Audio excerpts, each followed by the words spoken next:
Hello. Excuse me, gotta clear my throat. Hello, everybody. How are we doing today? Hello, dog. Hello, lady. Okay, she needs food, so I will be right back.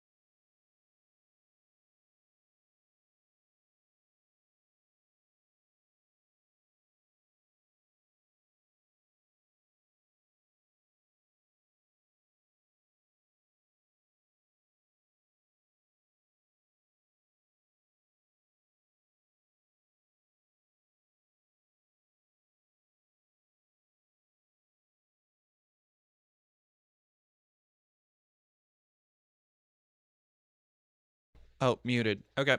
Hi there. I'm back.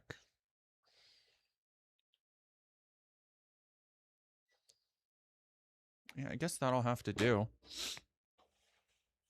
for my,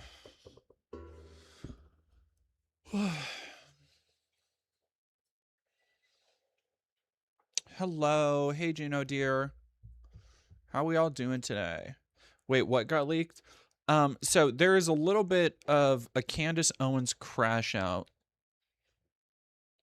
Looking cunty tonight. Thank you. I am looking cunty because I have. Let me see if I can find really quick.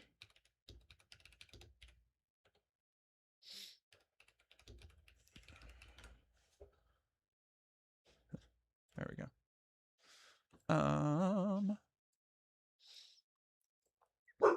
Because I recorded a video today. I finally finished and recorded the video for the Floating Rocks essay that I interviewed American McGee on.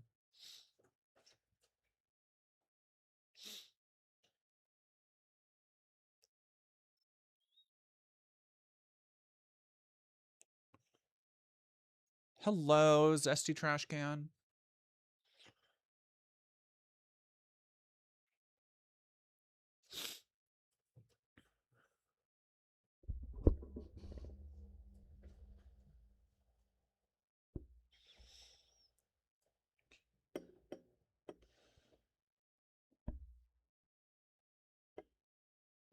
There's draconian anti-trans laws.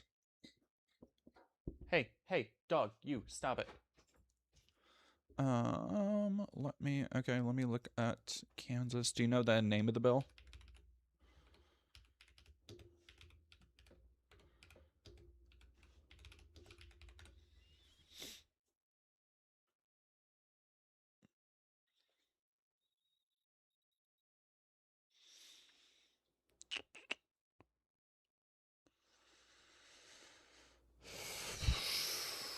Jesus Christ.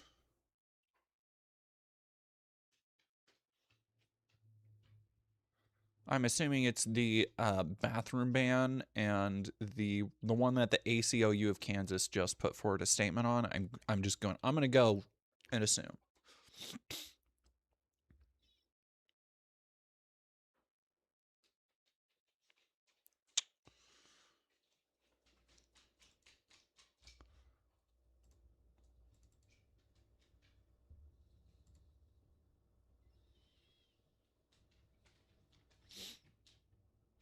You've been waiting on that Flooding Rocks vid, so ready for it.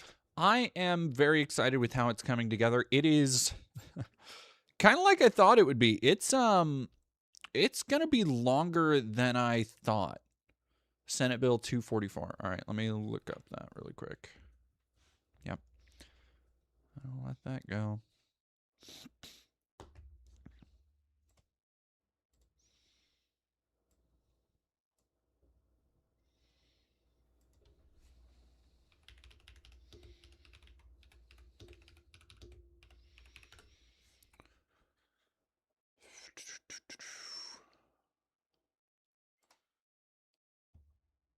legislature may override the veto. Well, that would be something, wouldn't it? All right, let's go.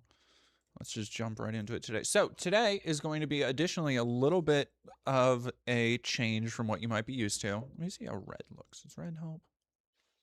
It just looks kind of... I had my lighting settings earlier. I don't know. There's something happening with the lighting I'm not really a fan of. It's making me lighter and I don't like it. So I guess we're going to keep it on that.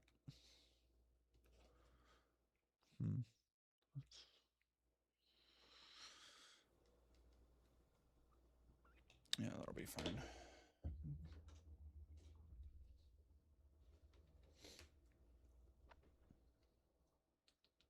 Oh.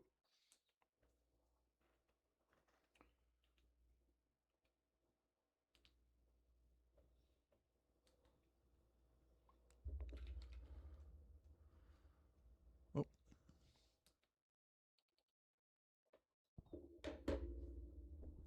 All right, well, that'll help.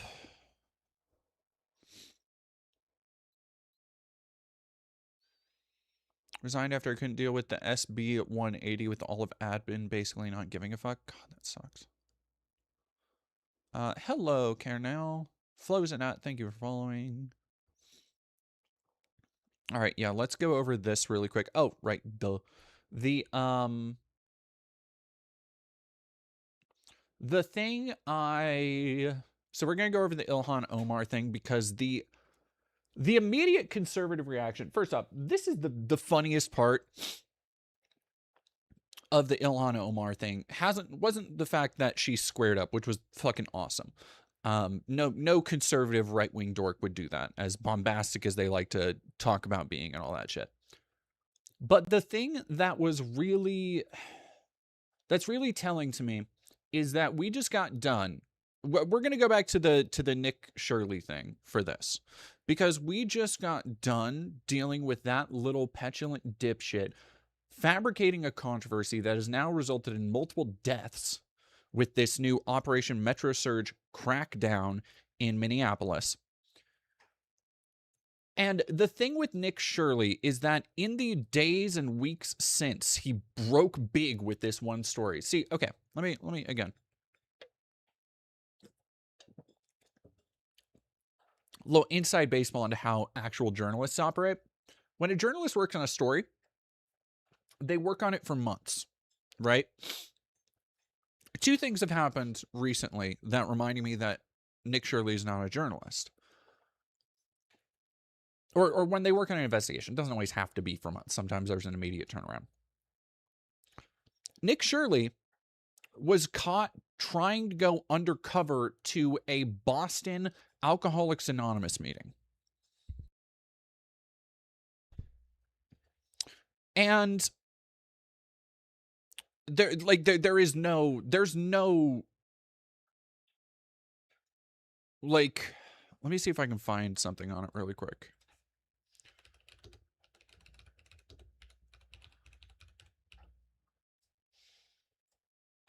I believe he was in Boston.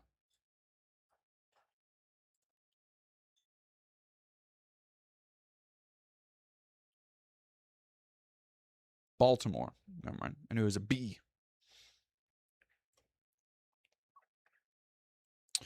From Richard Hanania, who I am somewhat loath to fucking use as a source for anything, but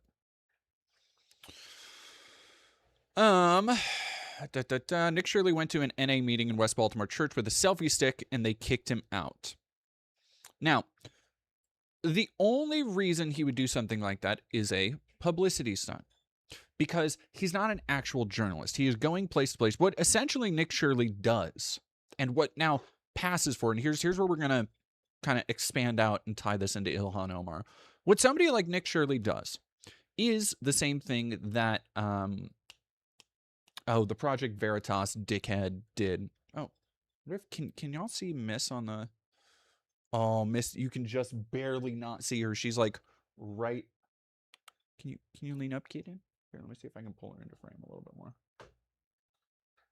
There she go. Yeah. I put a little perch here for her, and she's like sitting on it while I'm working, just being near me. The thing is, what was I saying? Nick Shirley, not a real journalist. The Acorn Project Veritas dickhead. O'Keefe, yeah, James O'Keefe. Is that they don't need proof to validate their conspiracies. Like, they don't need genuine proof to validate their conspiracies. The fact that they can present a conspiracy is proof enough because they can tie it into all these other little different things. Oh no, Kevin. Ow, why? Hey, cat. Hey, cat. Why? She has decided to, okay. Hello, baby.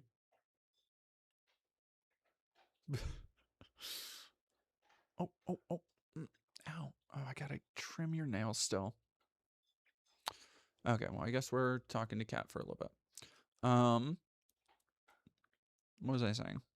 Nick Shirley, James O'Keefe. And it shows, because two things that I was reminded of. One of which with the Alcoholics Anonymous meeting was like, oh yeah, because this dickhead isn't a real journalist. He is just going where he thinks he can cause controversy and ask questions and nobody wants him. And it's the same thing Dinesh D'Souza's done for documentaries, where they go a place they know they're not supposed to go, and then they take people telling them, hey, you're not supposed to be here, as some kind of admission of guilt by proxy, where people can say like, hey, no, you're not allowed to film here, you're not allowed to be here, because it's abnormal and socially hey, stop it. It's stop eating your sister's food. It's antisocial behavior. And then they were like, see, why wouldn't they show us the, voting tolls or whatever the fuck? And okay, I can't. You are too warm. You are too warm. Hello. Okay. Well, you gotta, there you go, baby. I love you. No. Oh, I know, you're all, no. There you go. Oh no, you keep getting your claw caught in my, there you go, in the mesh. There you go, baby. There's the baby. There's the good girl. Okay, poor baby. Yeah, you're okay, honey. What was I saying?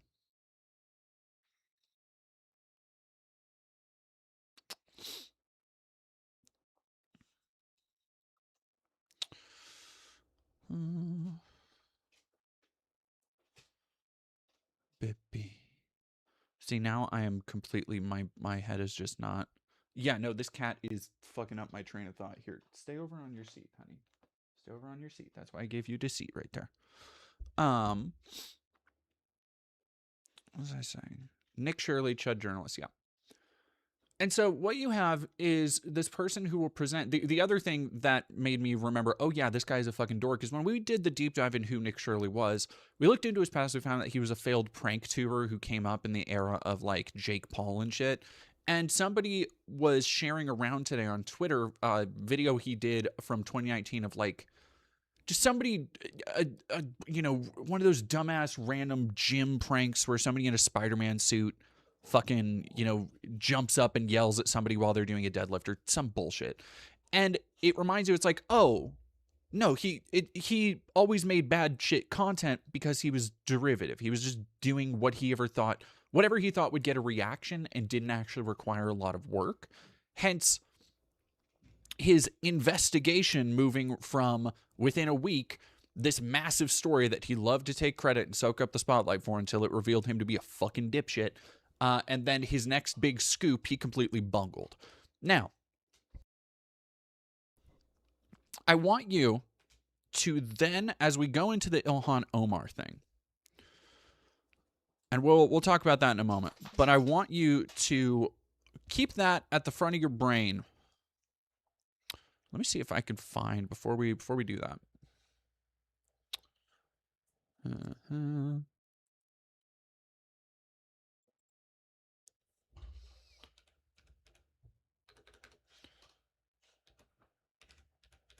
And tonight, also, we do have additionally, going to be kind of a special night because we are going to go and see,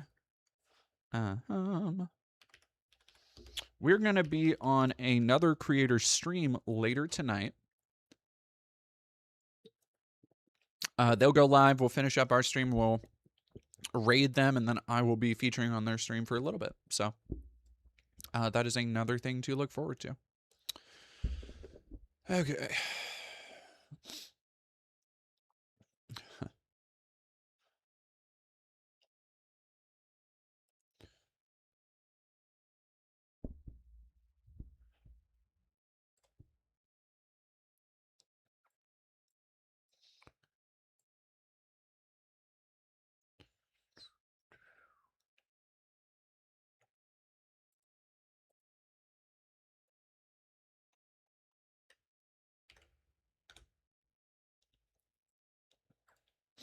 We'll talk about that too in a moment.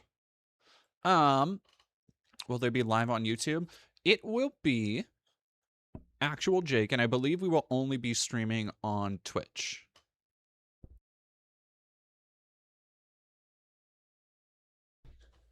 Savvy writes books. Hey, Savvy! Everybody say hi to a friend of the chat. I love that you're always streaming when I have like 400 stickers to make. I am happy to be here for people's background entertainment.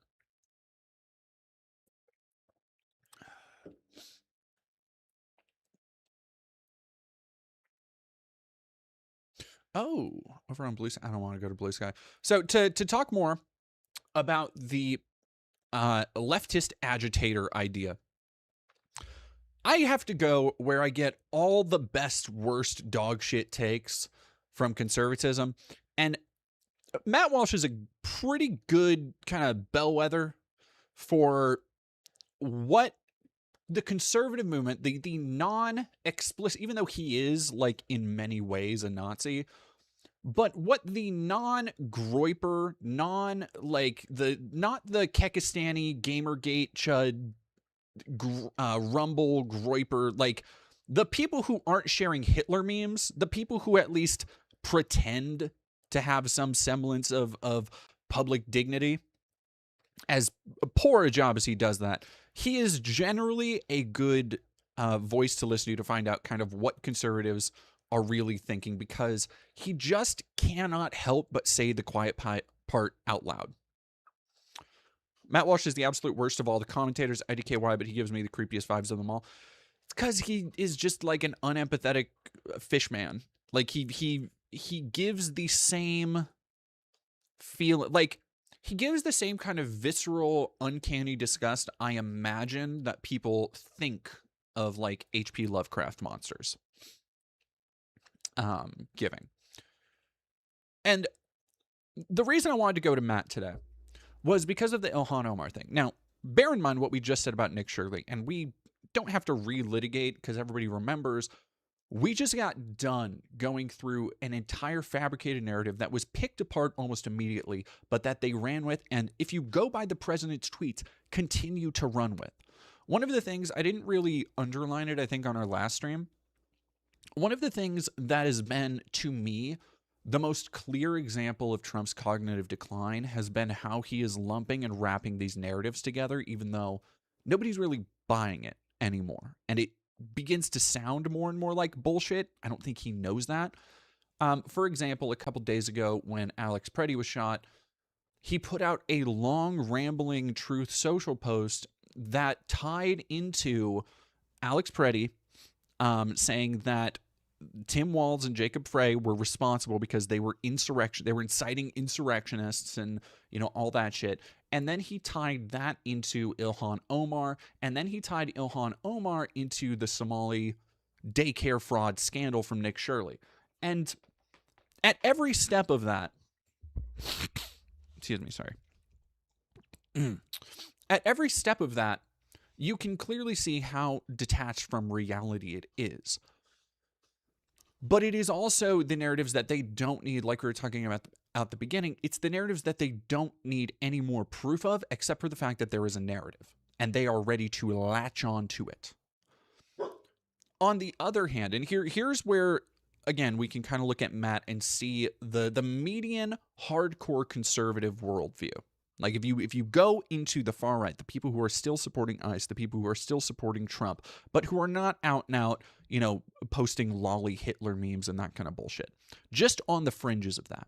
If you go over there, people like Matt Walsh are a perfect example of this mindset, because what you get is this world where on one hand, you have a 20-year-old barely literate wannabe prank streamer who goes in, completely makes up some bullshit and has a conspiracy theorist follow him around Minnesota. And that becomes proof positive that we need to use millions of dollars of government and taxpayer funding to send in a militaristic force to occupy them. Again, doesn't matter if it's been picked apart. That is true. That is what they take as true. And then on the other hand, when the president and people like Matt and so many other people spend so long inciting and fomenting actual violence and radical ideology towards people, specifically targeting people like, in this example, Ilhan Omar. And it gets to the point where after they fabricated these narratives and continued to sell them as an absolute undeniable truth, gets to the point where somebody actually tries to take some kind of action targeting somebody like Ilhan Omar, then immediately they need no proof, much like they don't need actual proof to affirm the thing they want to be real. They don't need any actual proof and can therefore ignore any proof that the thing that makes their side look bad is also real. So it is this worldview that is so complete and pre-packaged where anything that makes us look bad cannot be real. Anything that makes us look good or reaffirms our ideological mission is certainly true. And the thing where you get to Matt Walsh is that I started out by saying Matt Walsh is the right guy to look at this stuff because he's so good at laying out the game plan, but not realizing how bad it makes him and everybody else look. So, for example, saying it's all fake. Even if it wasn't staged, parenthetical, although it may have been, it's still fake. So what he is saying, and this is fairly consistent with the other things he's said, is that even if something did happen that was spurred on by the rhetoric that people like him espouse, it's still fake. Even if it was real, they still need to act like it's fake. I don't know if the Ilhan Omar thing was staged or not. There's certainly plenty of reason to be suspicious. We know that leftists do these kinds of hoaxes all the time, and Somalis are notorious scam artists, which is like also a wildly, insanely racist thing for him to say. Like even by the standards of Matt Walsh saying, yes, this sitting representative is Somali, therefore we know that they are just genetically scam artists. What the fuck, dude?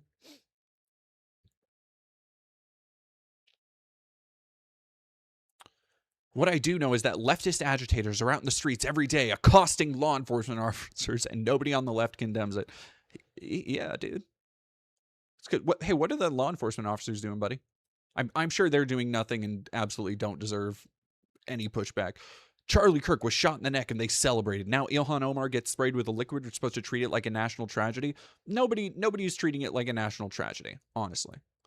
In fact, this is probably going to be the most I talk about it is in relation to how it is helping, how other people, especially in the conservative movement, are using it to frame their argument and agenda. I don't know. Ilhan is going around calling herself a survivor. Democrats are issuing dramatic denunciations. Yeah. Like, also, you fucking moron. They celebrated. Everybody you found celebrating, every TikToker, were 3,000 follower accounts who had no deeper interest or no deeper understanding or comprehension of the wider political landscape, who saw somebody that advocated open violence and subjugation against them get their due comeuppance. That's what happened with Charlie Kirk. And a lot of people, myself included at the time, wanted to be slightly more pragmatic. But the idea that everybody on the left celebrated when Charlie Kirk got shot is somehow analogous to this, as opposed to the 2 U.S. citizens who've been murdered in broad daylight, let alone The multiple people killed in ICE custody. And he can't bring those up because he knows that those are a losing argument, even to his fucking side.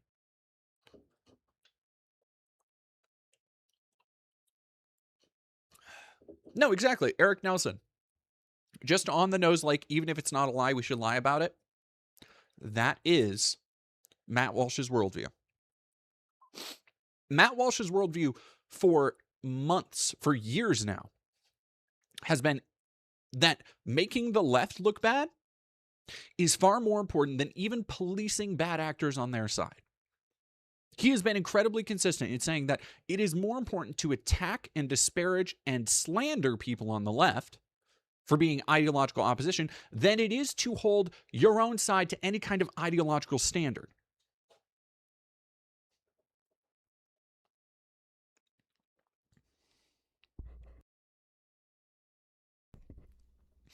Ground News, at least the free version on Insta, is straight up garbage now. What the fuck happened to that platform? Insta? Do not know. I didn't even talk about the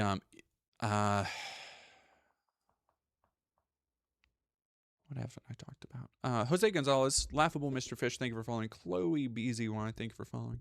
By the way, don't forget, we have only a couple hundred more followers to hit on Twitch before we make it to 10K followers. So if you haven't followed yet, please do.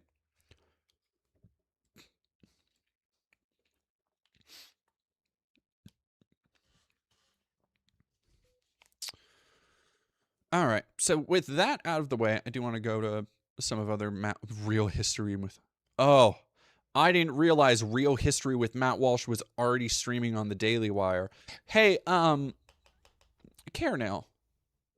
would you happen to have a hookup for those episodes, mayhaps? Because I really do not want. Yup, on it. I got you the goat. Thank you very much. Thank you. I didn't realize that was already out. Dustin the Damp, thank you for 22 months in a row, 28 total. Hello. Oh, I would love to tear this apart again. We'll come back to Matt today. I want to go to the ACLU on Kansas statement. ACLU of Kansas' statement on bill undermining trans Kansas privacy and safety at the DMV. So, Kansas Republicans add bathroom ban to anti-trans proposal. Shuffle bills to avoid public hearings. Wow, look at that. Anti-trans bathroom bill made a comeback in Kansas politics Monday after a GOP-led legislative committee pushed out legislation to force anyone using a bathroom in government buildings to use the facility matching blah, blah, blah, biological sex at birth. El Salve, yes, we have heard of the. We are going to also talk about the 5-year-old boy and Savor getting history lessons from PragerU 2.0. I could not imagine, like, one of the most memorable things that is, because usually when I do these deep dives on internet personalities, whether it's Brianna Wu or Matt Walsh or Destiny or whoever, the minor details get jettisoned. Like, my brain shoves those out in airlock as soon as the video's out. I usually don't watch those videos for months. I'll watch some of the premiere, but it mostly, like, I don't go back and watch a lot of my videos as much as I probably should to, like, take notes and improve. The thing that I think stuck with me most about the Matt Walsh piece is how antithetical his entire worldview is to actually learning or educating in any way. Like, he is somebody who thinks he truly was born knowing the correct way through the world just naturally and doesn't feel the need to learn about any other aspect of it. He is utterly incurious, which is at its core not something you can approach learning with. You do not learn by going into any subject by having a preconceived notion about it. Right? And I know, I don't know if there are any of the Destiny fans. There's still Destiny fans in my fucking comments who are like, I'm sorry. I'm not going to bitch about them anymore. I really don't want to get them any more attention than they need. But like the idea that their main criticism, one of the main criticisms, was that I went into a deep dive on Destiny uh, with a preconceived idea of who he was, which, yes, I did. And then I wasn't fair to him because I did not present literally just a series of objective facts with no editorializing, but that's not what I do. See, and I actually did change my mind on Destiny a lot. I gave him a lot of credit in that video, over the course of that video and over the course of studying it. But also, guess what? Yeah, after spending months watching a person's streams, you're going to come up with an idea of them. So that's a very different thing if anybody's like, ugh. Okay, Carnell, looks like The Real History with Matt Walsh only has one episode released a little over a week ago. Okay. I'm sure that they're doing their other thing. Larry the Taper Runner used to watch Destiny from time to time, but stopped around 2024-ish because it was just drama slop and him beefing with other people. That's what it really seems like still to this day. Yes, oh yeah, awesome Stella. We talked a little bit about the TikTok thing. How long is that video, awesome Stella? I guess I can look at it.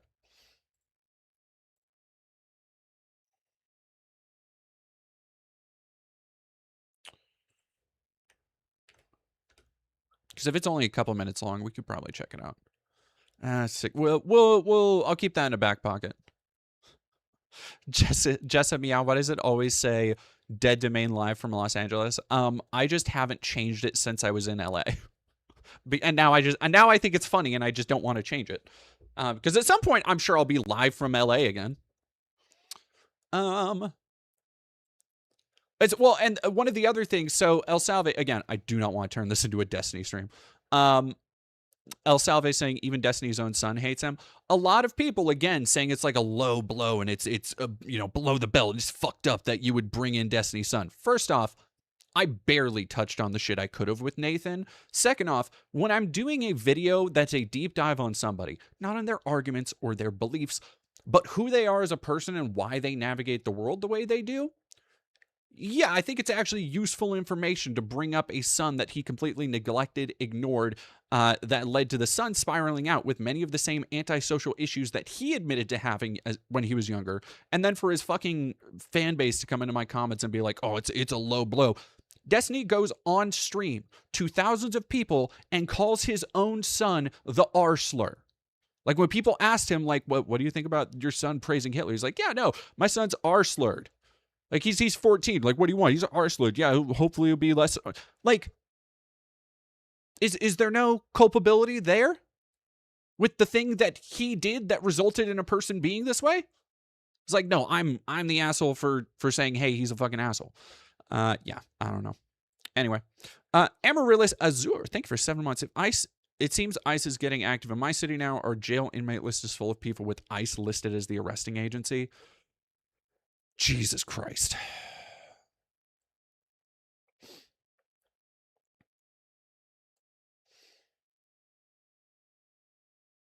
I was looking much more witchy today. People saying I look kind of grunge, which I do because I'm wearing like a crop. It used to be, here's my Black Sabbath band shirt that I got when I went to a Sabbath concert like over 10 years ago, and I've cut the shit out of it because it was just a parking lot bootleg tour shirt.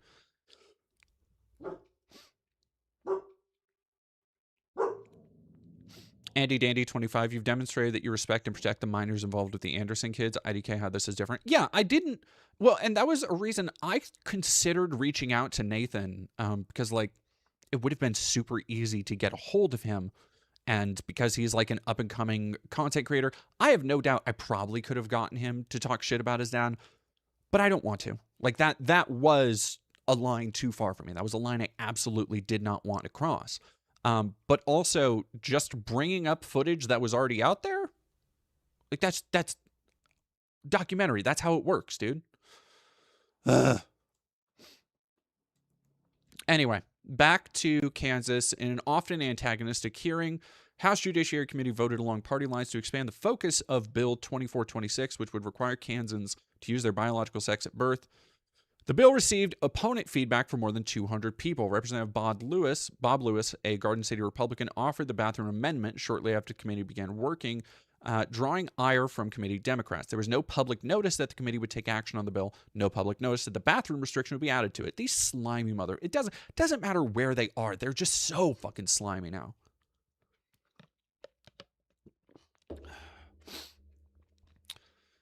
Representative John Carmichael, Democrat from Wichita, what this bill is about with this amendment is making it so that people who are trans or people who are intersex have no safe place to go to the bathroom. That's what it's always been about. The amendment would require Kansas government buildings to designate multiple occupancy private spaces, such as bathrooms, locker rooms, and shower rooms, as either male or female. Like, this is one of the things that is so frustrating about these fixations of conservatives, the culture war issues, is how they create so much busy work that I can't even say at first glance it's because it appears to actually be doing something, or that, you know, conservatives will feel like they've done or created something. But it's just, I can't imagine even being a conservative and looking at this and being like, you are creating so much extra work that we can't just have a fucking unisex bathroom? Like, why? It is just to spite a infinitesimally small part of the population, and for no other reason.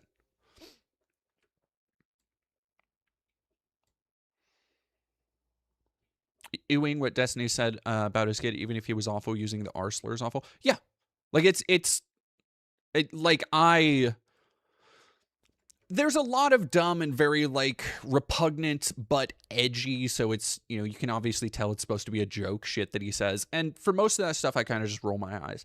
The things that, when I was researching and when I was watching these long videos and streams of his, the things that stuck in my craw and the things that, like, made my jaw drop were the more casual statements. It was stuff like him calling his son the R slur, and nobody reacted. And it was something I've never seen people really bring up. And I was just like, that's unfucking believable, dude. I can't imagine calling your child that. Mew Goth Girl, thank you for following. And Jaden Few, thank you for subbing with tier 1. They still call me Ricky. Thank you also for subbing.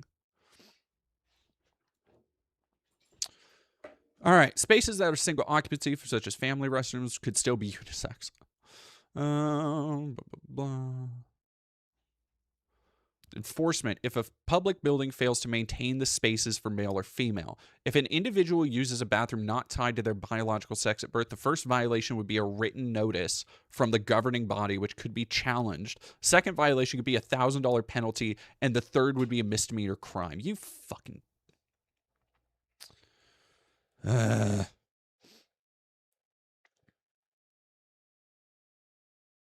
No, they are policing public spaces. It's about discriminating against trans people, Vaughn says. Quote, no, it's about sex. The definition of gender is sex. Bullshit. Bullshit.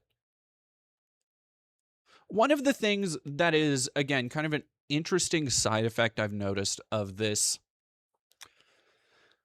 I feel pretty safe, and I'm putting together another kind of investigative video on the conservative influencers who have been directly paid to spew ICE propaganda. Like, there is a allotment of money that has been featured in the last couple big spending bills that is being sectioned off to literally pay conservative influencers to repeat ICE talking points.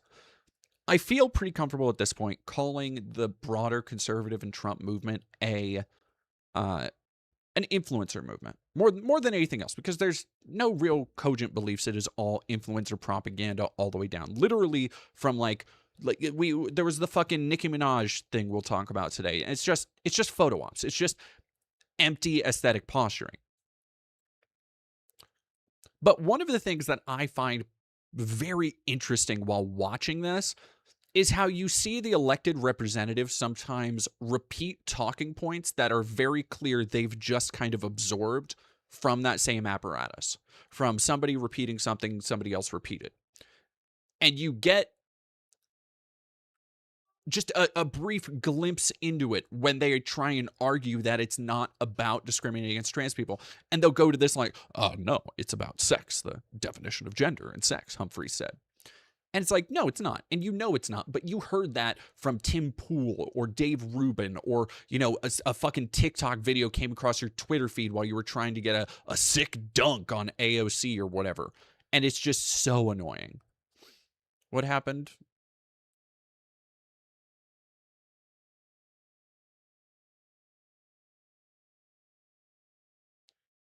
Are you okay, Carnell?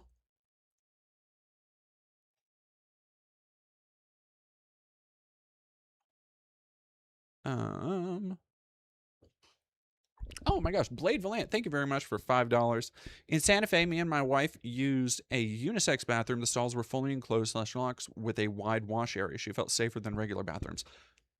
I wish more. Every time I go into a stall that goes all the way to the floor, I'm like, why don't we have that everywhere? They have those overseas, by the way. I do not understand why. Maybe it's a fire hazard thing. I don't know. If somebody has ideas or knowledge about that, I would love to know more about it. But I feel, yeah, like just put me in a little, when I go to the bathroom, I don't need to be able to see people on, like, just if the door is closed, it's closed. Just put me in a little poop pod. That's all I need to be. I need to be in a little poop and or pee pod. I need to do my business, get out. Like that's it. It should be just a liminal zone with no interaction and no possibility for interaction from anybody outside. Nobody likes being in there. We go in there, do whatever is done in the darkness of the square, and then we leave. That's it. That's what it needs to be. Yeah, exactly. Only positive vibe. You get it. When I'm at work, I don't want to see the shoes next to me. I don't need that information. Exactly. I don't. And it's not even me like being the you know, the kind of Zoomer Gen Z, like, oh, you're so antisocial, don't like talking to people, all that shit. Like, whatever. If you want to talk while washing hands, totally fine. Whatever. I'm out of the zone. Anything else needs to be done in private, in secrecy, like a dark ritual. And honestly, I feel like if we did that, if we made these spaces as inscrutable as possible and uniform as possible, like if we just had a place where you went in and washed your hands and left, and went to the bathroom, wash your hands, left. No, nobody would care. Nobody would care. If it was just a tight little area. Sorry, I'm about to flip into my stand-up bit I had about how fucking I had a stand-up bit about how the people who made bathrooms hate disabled people because every time they put the best stall, which is the handicap stall, at the very far end, so you have to do the most work to get to it.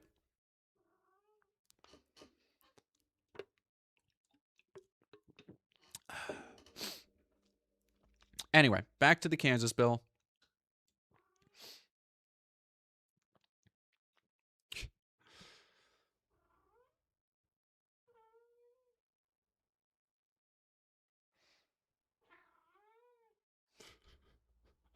Tomorrow's Libs of TikTok post, woke YouTuber wants dark rituals in bathroom. Oh god. I'm kind of surprised Haya hasn't. I don't know. I think nobody's just told her about me. Or nobody's done anything crazy enough. Or I haven't done anything crazy enough. That's really the thing. Is that there are people who hate me.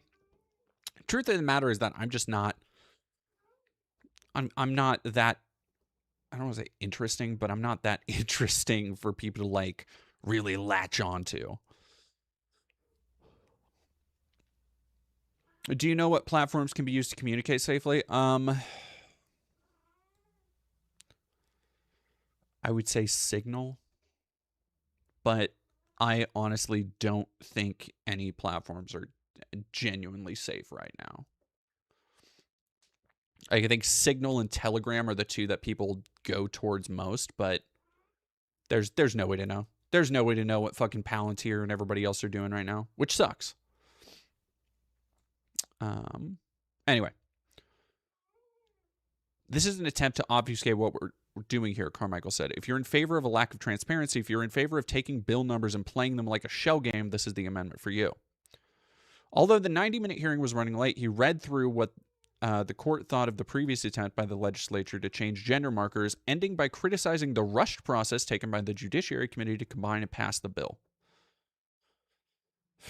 Quote, it is sickening to witness these lawmakers believe extremist online conspiracies over real Kansans. What did I just say? What did I just say? Looking them in the eye and telling them exactly how this bill would put their life in danger. It is offensive to witness the total disregard for the will of the people by shutting them out of the legislative process. That's just the Republican thing moving forward. The lawmakers who voted for this bill voted for anti-democratic extremism, and they should feel ashamed of themselves. Humphreys reiterated the bill is about safety. Here we go. I think it has to do with the vast majority of people in Kansas, and I appreciate all the discussion. I know we have different opinions on harm. Fuck you. Provided no evidence of safety issues. Of course he didn't. Vaughn said no evidence of harm has been shown in various court proceedings, although the state has been changing gender markers on driver's licenses for 16 years. Humphrey's bill, and okay, so we've had, what we're seeing here, again, is the complete re-narrative framing of the conservative culture war agenda, where we have a state where people have been doing this, trans people, queer people, non-binary people have been getting their gender markers changed. Alexis fandom, we're talking about that. We have the ACLU statement that we'll be reading on the full bill next. For 16 years, they have been changing the markers. And there have been no crimes, no evidence of harm has been shown in various court proceedings. Yet, they still, it's about safety. Whose safety? If it is functionally making a group of people who have not hurt anybody else less safe, it is not about safety. It is about targeting and designating an outgroup.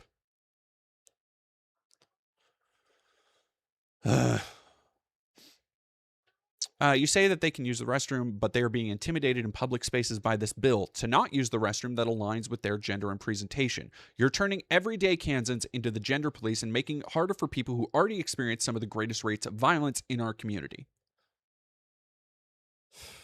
All right, so here's the ACLU statement on bill undermining privacy and safety.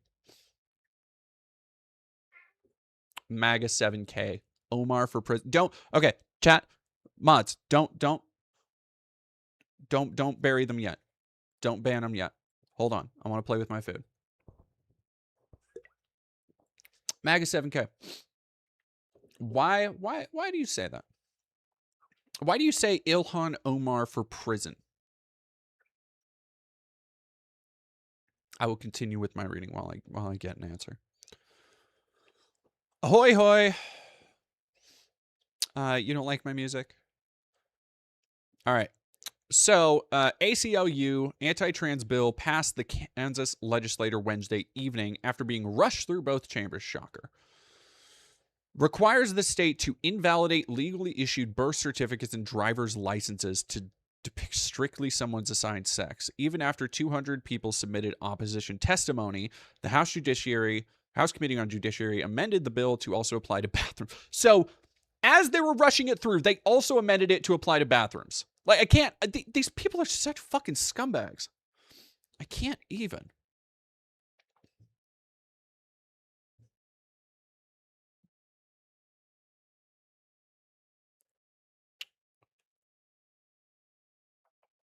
MAGA 7K? Oh, wait.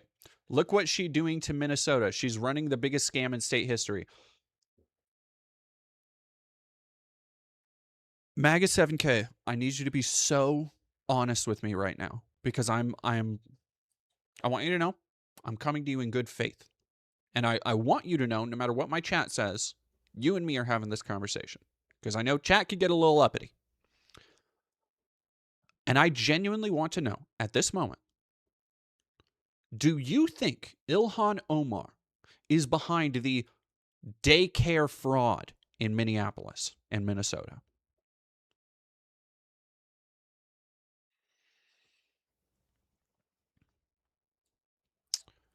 Bill is about forcing people into wrong bathrooms and opening up all Kansans to scrutiny and gender policing by strangers. ACLU fucking got it. Got it in one.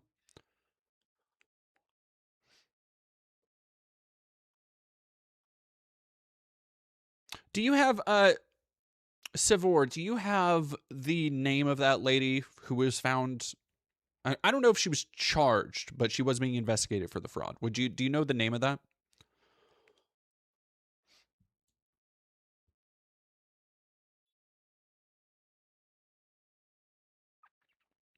Oh, my everyday Kansas face. Yeah. Trans Kansas should have protection and dignity in our state instead of persecution, but rather than addressing the real problems everyday Kansans face and trying to make people's lives better, politicians continue to focus their lawmaking powers on minority, bending the very rules in the state house to do so. Yeah. Her and Governor Tampon is behind him.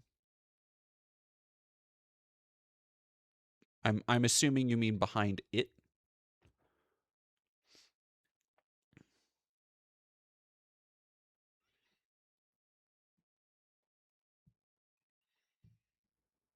Oh yeah, for sure. DZXN3728. Anti-trans rhetoric is always most harmful to gender nonconformity. I know they genuinely hate trans people, but it feels like they're using this issue to reaffirm gender norms. It is, you will never find conservatives getting more mad about queer people than they do non-binary people. And not, I'm not even saying like people like me who kind of are gender fucky, but go into libs of TikTok, for example, and it is a nonstop cavalcade of them just targeting random happy queer people who are just wearing a wild makeup look, who just have a lot of extravagant, colorful clothing, people who have their own individual style or love to thrift and just like are colorful people. And that is the thing that does really piss them off, because it's not just women, it is women.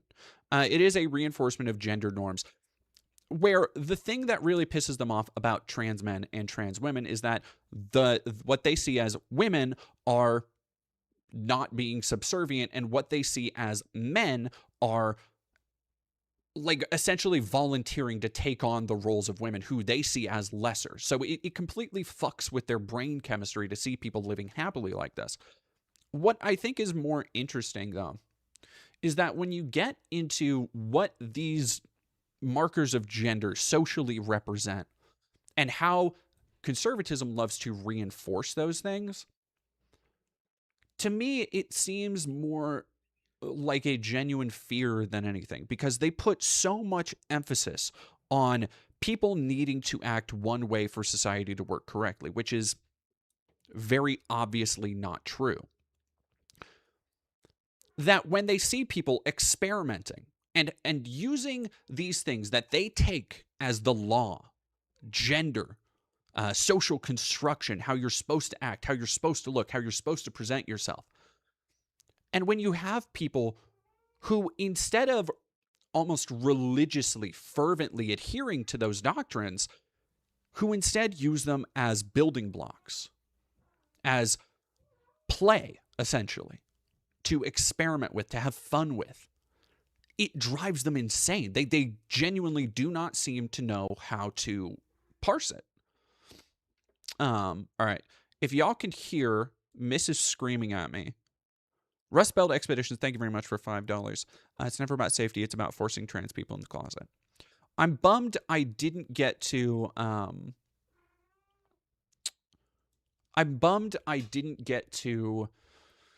speak last year at Pride, because I had a whole speech written, edited. Maybe I'll get to say it this year. I was in LA for No Kings. I didn't plan. Yeah, it was a whole thing. But I missed being able to speak. And one of the main thesis of my Pride speech was, I think I called it "Never Back" or "Not One Step Back" or something. The idea of being forced out of life and forced out of the public eye, and how we owe it to generations of queer people that came before us to never take one singular step back. Anyway, I'll be right back because Miss is fucking losing her goddamn mind.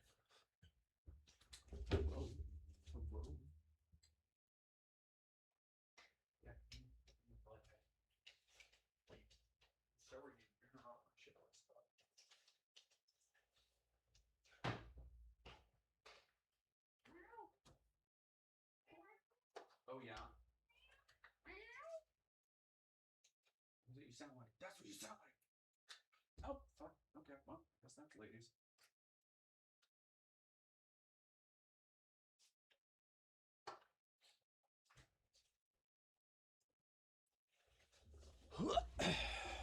Get in. Slaughterama, all clothes are unisex if you stop being such a beta about it. Yeah, and I think, well, Johnny Viral, so I want to push back on that a little bit because I think there's not a.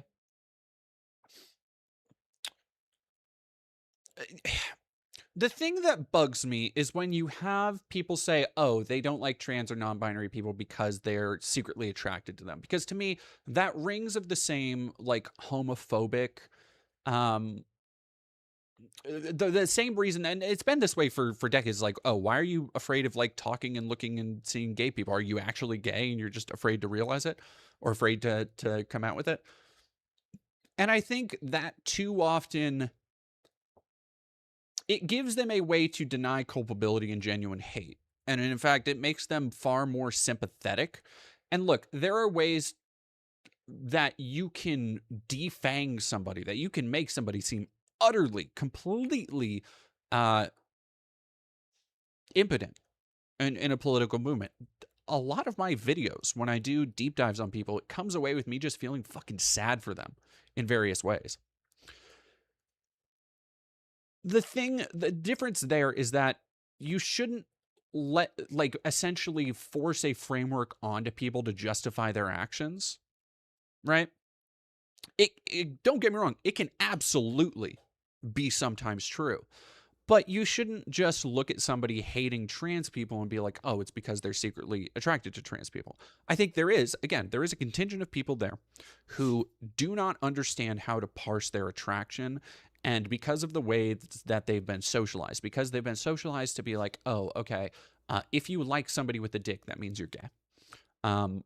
They've been socialized in such a way that they internalize all this whether it's toxic masculinity or whatever else. And that's more the part they're afraid of, to me. But that doesn't mean that just because that does happen, I don't think that means that you should go around being like, oh, well, this is the blanket case for everybody. And in fact, I think it does more harm than good to like try and label people, or not try and label people like that, but it gives a lot of undue sympathy for people who sometimes genuinely just hate others. And that's the simple part. Is like when I look at Matt Walsh, I've seen a lot of people say that, okay, Matt Walsh probably looks a lot of trans porn. Matt Walsh is probably secretly gay. I don't think so. No. Take it from me. I've watched a lot of Matt Walsh. I read through every one of his blog posts from years and years ago. I've been following him before he blew up, before most people knew who he was, because I hated him so much. And every step of the way, he's been the same person, and that is just driven by a reactionary spite towards anything that either he doesn't understand or that does not go out of its way to bend over and acquiesce to his worldview. So, like, Matt Walsh is, ironically, because we just got done talking about him and I thought we'd be done again today, but the perfect example of when I see that pop up and I'm like, no, I think he's just an asshole. Like, straight up.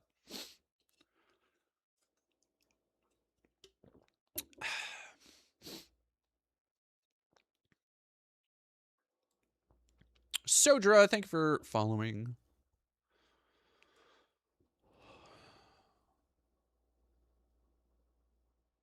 Pack 1996. I get the impression Matt Walsh hates intimacy. Yeah, like he doesn't look. Again, I can picture, as loathsome as I find some people, I can picture at least, Ben Shapiro getting his wife a nice anniversary gift. He might not be able to make her wet, but I picture him trying to at least step up and be an okay husband, right? That's deep Ben Shapiro lore. I talked, Rosa and I used to joke about it, but like Jordan Peterson, that guy's a wife guy. Like certified wife dude, Jordan Peterson. Whatever else you want to say about him, I fully believe that guy loves his wife in a like Shakespearean way. as bonkers as he is in every other aspect of his life, you can't fault him. Anytime he talks about his wife, like it's adorable, honestly. Matt Walsh is not like that. Like I cannot picture him having a loving or teaching moment with his kids. I genuinely don't think he has it in him. Billy G3, thank you for following. All right. So this was passed. Rad. Quote, this bill undermines our state's strong constitutional protections against government overreach and persecution. It subjects people to unacceptable privacy violations and puts them in harm's way. They contradict what it means to be a Kansan.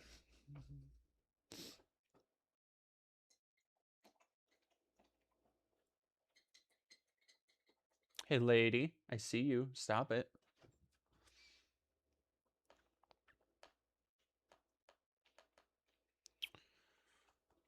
The bill was framed as a meager effort to protect women's rights, but instead so this is 2023, attempted to codify into law outdated, inaccurate, and under-inclusive definitions of sex and families and to absolve the state of its responsibility to not discriminate against trans people. The law had no meaningful application or implementation mechanism. So that's what they changed.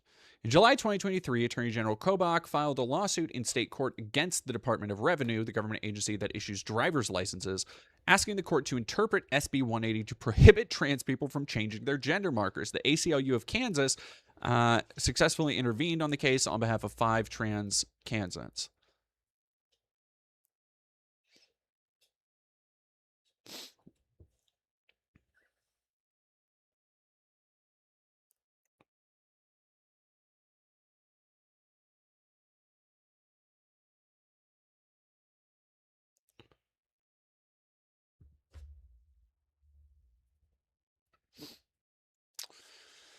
God.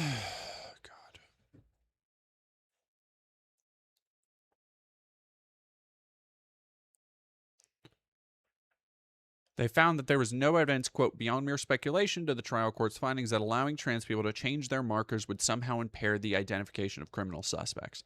Court of Appeals also held that AG Kobach had not shown substantial likelihood of prevailing on his view that SB 180 requires all new and renewed licenses to list the driver's sex at birth. Unfucking believable. Like, it's just, it's so brazen, it's so blatant that there is nothing actually here aside from ideology, and a flawed ideology at that, an ideology that just follows in lockstep with whatever is being fucking spoon-fed to them. Like, this is some real open up for the airplane shit.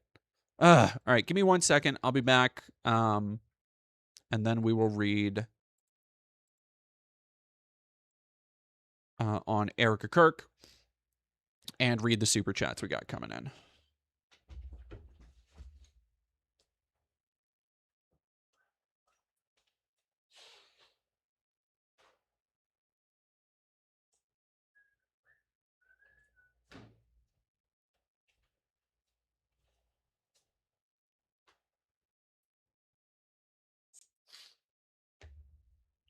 Oh, excuse me.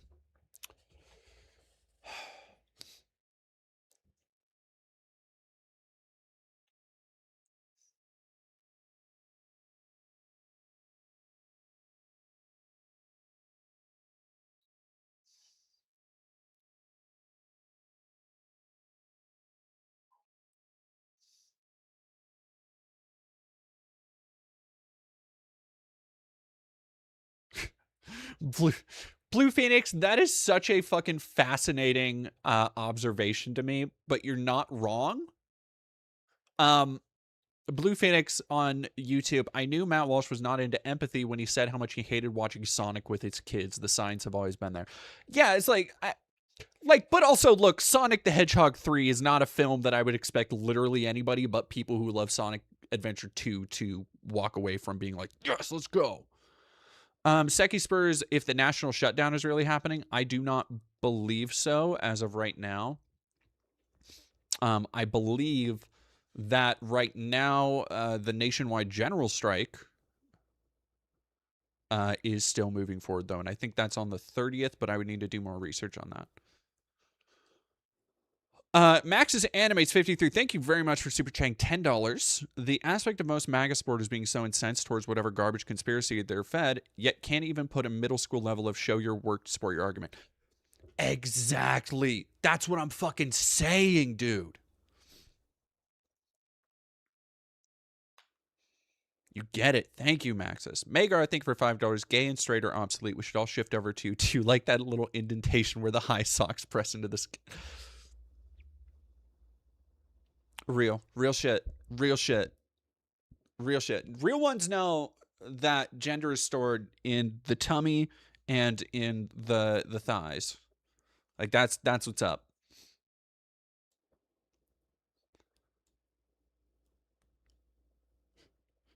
Somebody. Oh, awesome, Stella. I think they're joking. By the way, you were talking about. There's no other way to know. What did they say? Their examples were.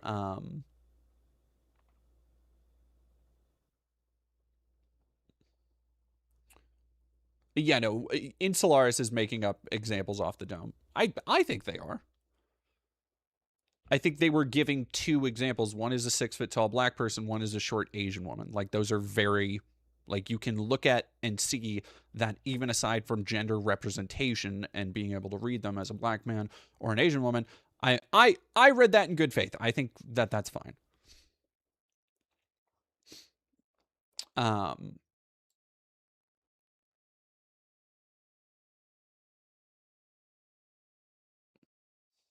Is that where the gender fluid? Yeah, gender fluid is stored in the fupa.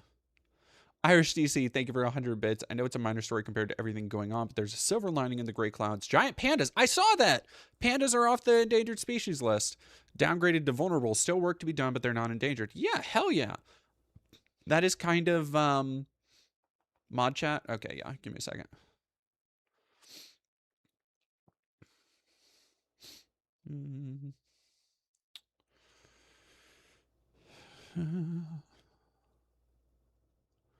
There we go.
On this gender fluid on tap.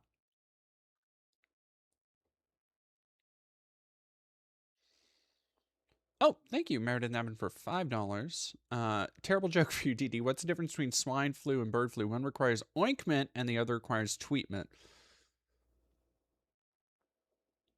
Pretty good. Pretty good. Pretty good. Alrighty, let's go into the Erika Kirk thing. So, despite protestations from people like Erika, and despite the fact that Candace and Erika, I thought they squashed their beef. I thought they had a fucking phone call. Yeah, Insularis, like, all right, there's something going down in chat. Insularis, I interpreted what you asked to be generally good faith, but we don't need to keep litigating it. Like if you've made your point, other people might not be seeing it. Get your hall monitors off my back. Like, see, here's the problem. Calling them hall monitors is not like, I'm trying to be gentle here.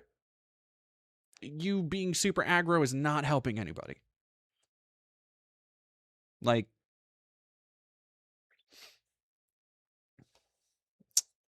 Natifer, thank you for $3. In positive news, I've started using a wheelchair. Awesome.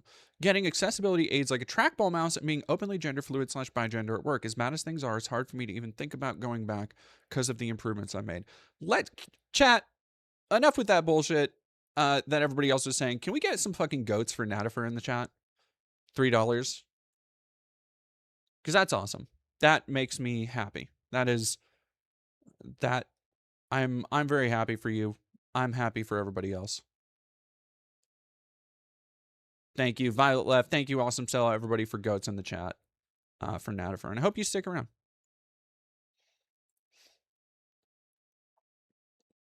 So, really quick, is Candace still even a thing? Oh my God. Unfortunately, so much of a thing.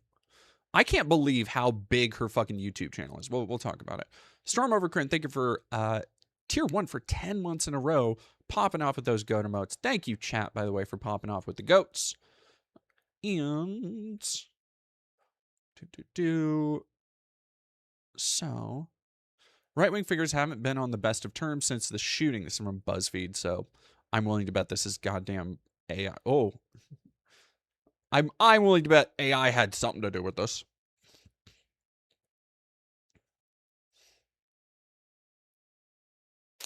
The right-wing figures haven't been on the best of terms since the shooting, with Owen spreading numerous conspiracy theories about what happened.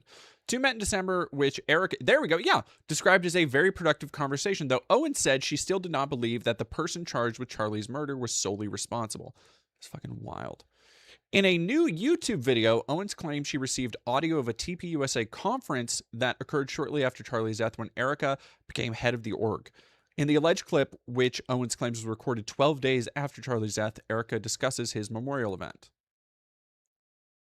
Is this...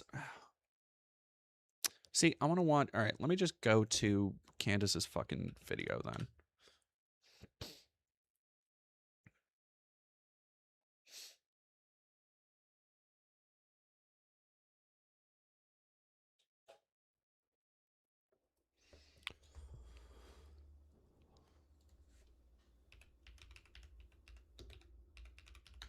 I'm gonna tell you, chat, really quick for anybody curious on the collector booster box game. For the first time, I have been able to play the collector booster box game. I had a bunch of credit saved up. I've opened so much Lorwyn product and I've barely spent any money on it. Like literally, I think I bought a couple packs total because everything I've gotten has been through credit and trade-in. And so I was very lucky to get essentially a $500 card, and I traded it in and got a full box. Let me fucking tell you, that was rough. That was a rough. I literally don't think I'm ever gonna do another collector booster box, like ever. And it was rough. Bad time, chat. But yeah, let's go. Another Zoom call leaks.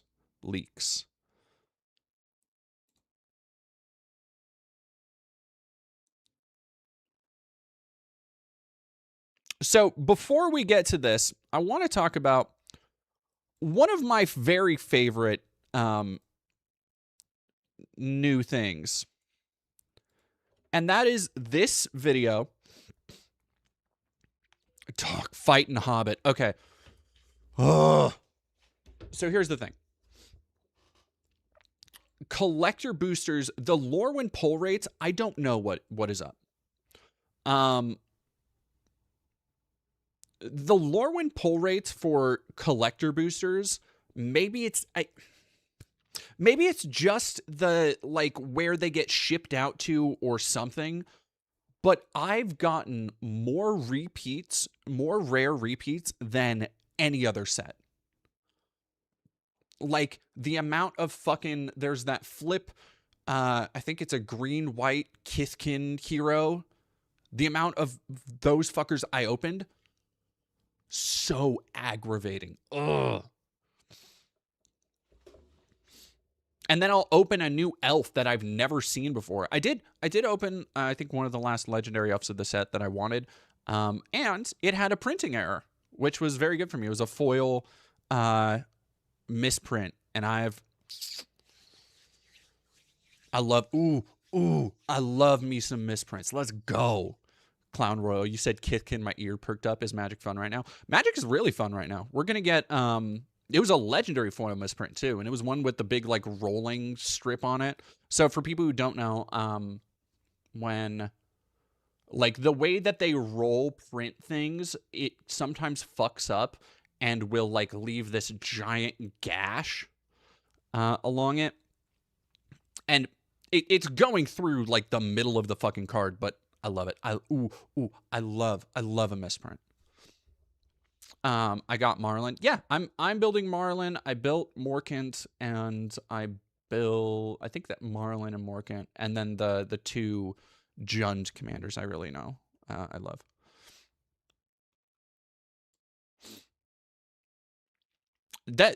Man, Lorwyn's a good set. Bugs and I are recording our new episode of Potatog tomorrow. But anyway, hang on.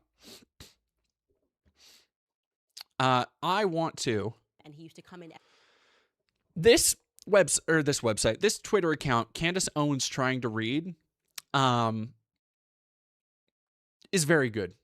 It's very good for me. Every day with a debacle, and he would ask us. What? Let's hear her say debacle one more time. Philosophy class called Senior Sem, and he used to come in every day with a debacle, and he would ask us to just work through the philosophical question. I remember that whole debacle. This debacle with her earrings. The Hamptons debacle came up. So the Brett Kavanaugh hearings and debacle evolved in this entire debacle. Okay, the FISA debacle.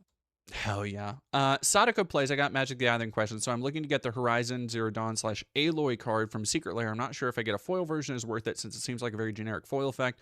Not really into anything fancy. Okay, here's the thing. If you are not blinging out a whole deck, or if you are not interested in foil, go without foil. This is especially for Secret Lair cards. For those who don't know, the printing, it's a full card print. So it doesn't have the border usually for those nicer cards. And so it's very, like, the art is very vibrant. It's very rich. It's colorful. And the foiling, while shiny, and shiny is very good, personally for me, I love a shiny. While shiny is not, I rather have, for a lot of those cards, just for readability and usability, I tend to go non-foil. That's my thing. I haven't gotten any. What was the last Secret Lair I got? I think Sonic was the last Secret Lair I got, and I got all of those in. Yeah, my Sonic Secret Lairs weren't foil. Same with, I think before that I did the Deadpool one, and I don't remember the last one I got. Before that, it was a long time ago. I think the last one I got before that was Asterion.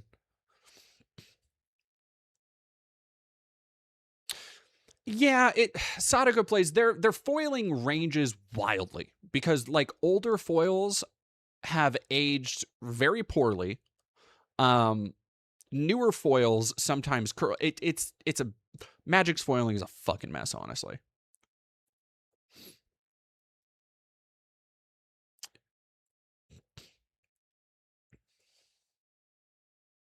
Hell yeah, fighting Hobbit. Putting together a black-green commander deck with an Ancient Frey Corrigan.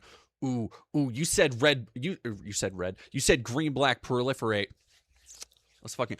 Ooh, actually, shit. I should put Frank Corrigan in... I should put Frank Corrigan in Morkant. That's pretty good.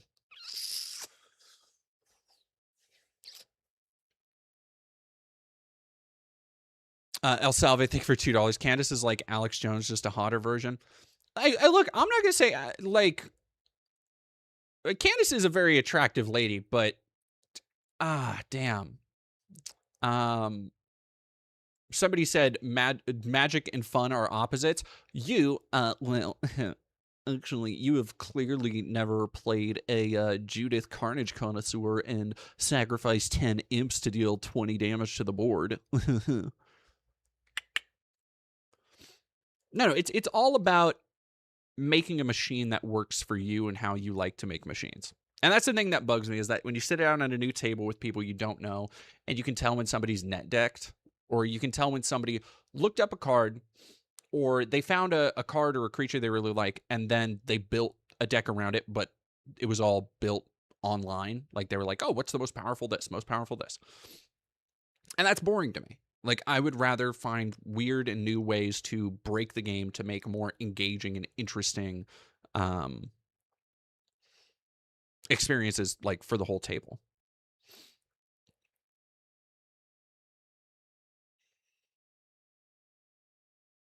Fancy a round of Gwent. You're aware of the whole Candace Owens was actually legitimately woke, right? Wait. You mean like in the past? Because I remember when she was actually, yeah.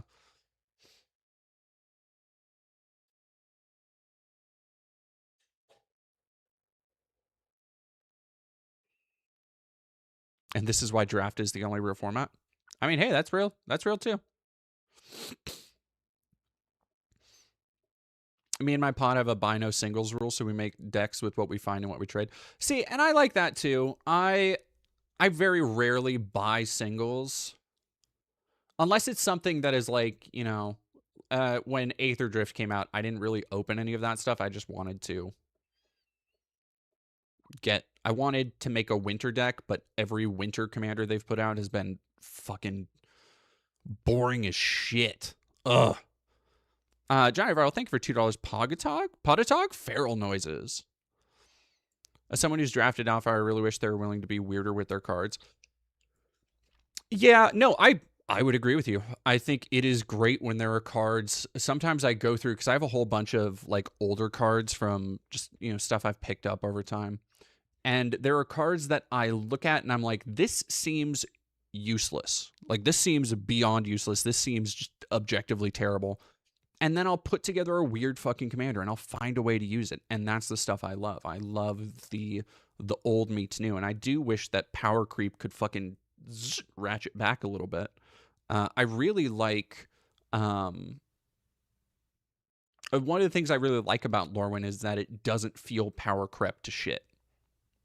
Like the new mechanics feel cohesive with everything that Magic has already done, but it doesn't feel like, oh shit, this is going to completely break every meta and all that stuff. Like fucking Final Fantasy did. Well, I guess that was mostly just VV, but still. I don't know. VV and those commander decks fucked the commander meta. Like anytime you sit down at a commander game and somebody's pulling out one of those Final Fantasy decks, like you sit down at a table and somebody pulls out Cloud, it's like, okay, well, I guess I'm playing the only deck that has a braid in it. Anyway. Oh, hell yeah, Ophelia 381. I got a Duskmourn booster box for Christmas. I was really happy. I got, I've been opening a fair amount of Duskmourn recently with my credit at my local store. I forgot. I really love Duskmourn. What a cool set. Anyway. Debacle. Delegitimize. Ideas, right? It wasn't because people were just trying. Here we go. Was not coming out of racist ideas, right? It wasn't because people were just trying to delegitimize him. It was because this must just all be crazy rantings. Every day, Candace is up on this show like Miss Cleo from the 90s and just like predicting what she thinks happened. It's such a ridiculous way to try to delegitimize the research that we have done. There's an extra T in there. Again, I don't know how you're able to comment. She pulled the good old Barack Obama, dropped a book, an autobiography that was meant to legitimize her to the black public. And everyone that should be using their platform USA to answer. Okay? If you can't compartmentalize, then I don't see how you're going to be able to. We don't like them. We don't agree with the industries they went into. All of that can be true, but you have to be able to compartmentalize that when you are looking at a case. Since long before this ever broke out between her and Justin Baldoni, that we have to compartmentalize. Blake Lively, the architecture, I want you to understand. Sitting there across from Alex Clark, like, her Catholic, no, he just liked the architecture. And I no longer accept him and Erika. And he liked the smells and the bells. He loved the architecture, but there was no. Wow, this is I telling us that it has to always like we've. Oh, please tell me how she says macabre. Does she say macabre? Please tell me she says macabre. obviously. That's wrong. There's 1,000 ways that you can honor Charlie. Stop telling us that it has to always be Miss Macabre. Like, Uh,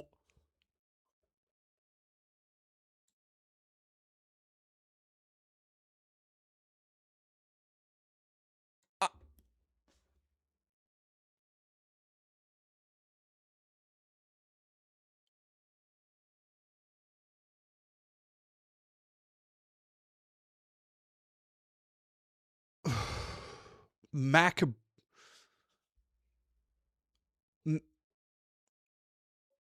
Macabre. I I thought it was gonna be macabre. I've heard people because look, what's happening here is Candace Owens is reading words for the first time, or she has read it before and said it that way, and nobody's correcting her, or she isn't paying attention to the people who are correcting her.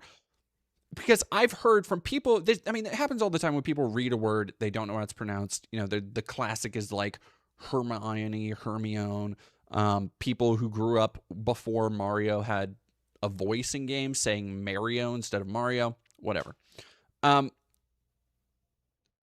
so I've heard people say macabre instead of macabre, but macabre is insane to me. I can't.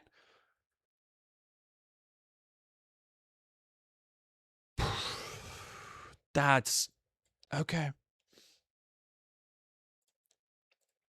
This is my out new. loud. Everybody uses the term blitzkrieg. Even and the NFL football team say blitzkrieg. Yes, it relates back to Germany. It's a bombardment strategy, so that's why we use it when you're going to bombard. And so I called it Blitzkrieg Week. This like chat GBT feeling of, well, we all need to unite around. Yesterday that we scooped the Daily Wire's cringe news show, designed quite literally with the intention to mock me and Tucker Carlson. It's always got to be Tucker Carlson, Cameron Owens together. Cameron Owens, that's your name. That's your name. Nehemia, thank you very much for $5. My favorite holiday is Hanukkah, where we celebrate the Macabers. Carnell, thank you very much for $2. Yo, someone in my house just made fucking goulash. I saw the word goulash maxing in the chat, and I appreciate that. This really feel like a Hotep comedy skit. It's so fucking weird you would bring up Hoteps because I was just talking to my partner the other night. It was Monday when I went out for a drink with my partner. We got to talking about Hoteps. What was the joke? Oh, I can't make that joke here. But the reason we got to talking about Hoteps was because one of her uncle is a Hotep. I should clarify my partner is black, so people don't just. Yeah, I feel like that's self-explanatory though. Causes this whole Prince Harry abdicates England. Causes this whole race kerfluffle. Now we've got Nicola Peltz. People were like, is this really over a wedding dress? We knew a kerfluffle happened at this billionaire wedding, which pertained to a dress, okay? Kerfluffle? Wow. This is... starving people. You, in this moment, have retired Green Beret and the former lieutenant colonel, I actually think he's still a lieutenant colonel of the Army, Tony Aguilar. He sat down with Tucker Carlson, and he is describing, he actually went in open genocide. Beret.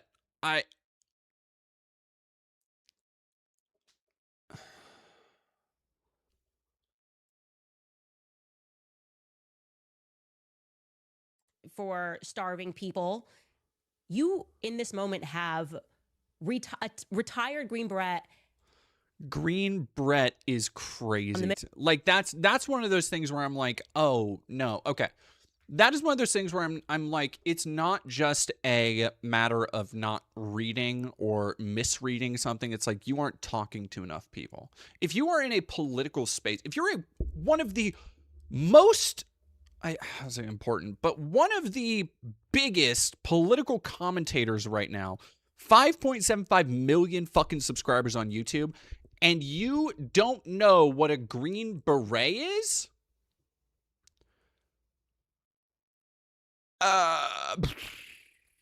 That's crazy. That's bonkers. All right, chat. Let's start I want to get to the Erika Kirk thing.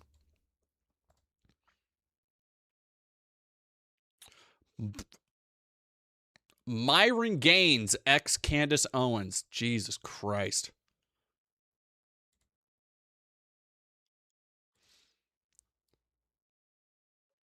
All right, here we go. Just a TPUSA linked clip.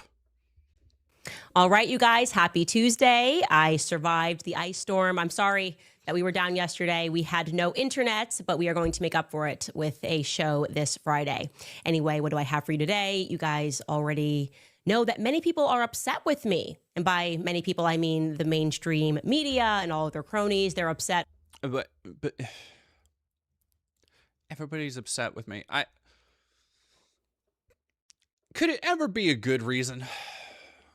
Like, on one hand, you're going to say the mainstream, the lib media is mad at you. And then on the other hand, you're going to be like, oh yeah, all of these Tucker Carlson style conservatives or all of these, Israel, anybody who's just mad at me asking questions, and Alex Jones and all these people that she's fucking beefing with constantly. Do you ever stop? I mean, expecting Candace Owens to have stopped and thought about anything, tall order. I understand that. But I'm so curious if she's ever stopped to think that, like, hey, if literally everybody to both the left and the right of me doesn't really like me, maybe I'm the asshole. Maybe? Huh?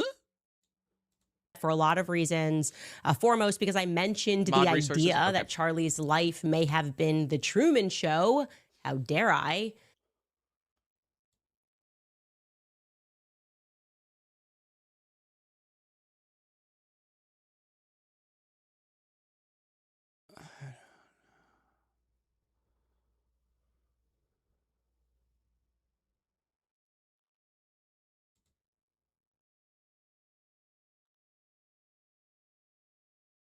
Well, it's about to get a little more weird when I tell you something else that we have learned about the origins of the X-Men school that he went to in his youth.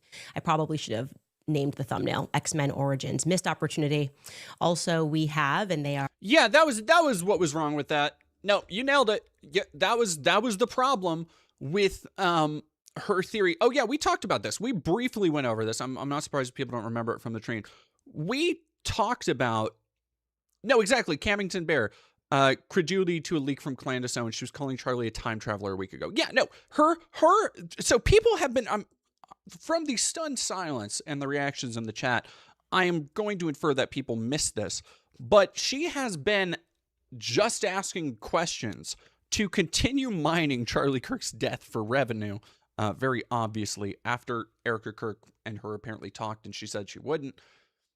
And has now expanded to asking questions about him being raised in specific government facilities and also possibly being a time traveler. So for her to be like, okay, fuck me, I guess, for, hey, I'm just asking questions. Sorry. And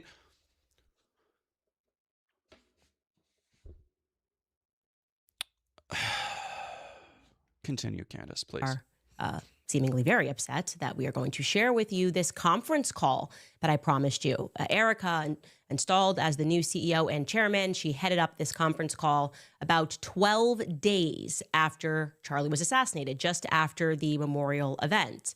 And I'm going to allow you guys to listen to it to see how you feel about it, because I definitely feel a thing about it. What that thing is. Okay, I saw that car now. Welcome back to Candace. I will be talking about that. Welcome back to Candace. All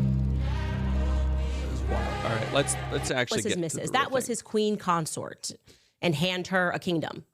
Even under that model, it would be Charlie's son that would inherit Turning Point USA. So stop doing that. Stop saying that. Doesn't make any sense. The public is not biting. I am not biting. And to be clear, the more time that goes on, the more that we are seeing the general direction that this company is taking under her. What? Does she think that companies are like a monarchy? That it's Turning Point USA. It's not the fucking Pride Lands. Like, what are you talking about? Like, oh, this would all someday. One day, everything the light touches will be yours. Are you? Huh? Rafiki810, thank you for following. El Salve, after watching the audio, I noticed that even Hassan and Dead Domain showed more genuine remorse for Charlie Kirk. I mean, like, somebody fucking died. There's, it's fucked up that people have to see that. I've talked about this before. Grift maxing, in a way, it is. We know damn well TPUSA isn't the Pride Lands. Stewardship. Wait. Somebody called Rafiki followed right then and there after a Lion King reference. That's kind of, I'm not gonna lie. That's fucking nuts. What the? That was 2 minutes ago. Rafiki810 was on Twitch 2 minutes ago. That's bonkers. The less we're liking. The general public doesn't like it. I don't. Taco Face Fart, thank you for $2. I spend hours giving 1 stars to MAGA on WikiFeet.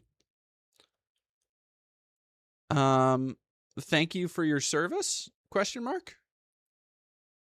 Don't like it, and especially the recent bout of paranoia where we had a bunch of employees who factually worked 20-hour days. That fact, by the way, you are about to hear Erika confirm herself. Those employees were then fired without even being given a clear reason as to why. Just Natafer, I'm assuming that you're a little while back in the video, but thank you again for tipping $2 for whenever you get to this point in the video and I read your super chat for, quote, they jerk off to trans porn. It's something that when that is the case, it's often without shame when they do it like a split. For example, when I cammed, someone just sent his same picture from a hate lobbying group site. Also, fuck Fibro. Yeah, I think there's something there too. Like, I think there is a brazenness that you get to a certain point where people are just like, yeah, no, it's the Andrew Tate thing where Andrew Tate will, and people will share like, oh, based, and it's not. He's still a misogynist dickhead, but he'll be like, no, it's not gay to fuck a trans girl, bro, and like all this dumb bullshit. Yeah, you're right. Say hi, Bobby. Say hi, Bobby. Thank you for following. Or wait, no, that's can you fly, Bobby? Or wait, is that the line? Can you fly, Bobby? I think that's the line. Gotta go. Going in a different direction. That doesn't exactly match what we were told as the public. We were told that they're a family. How dare anybody question anybody ever in the family? Followed. What?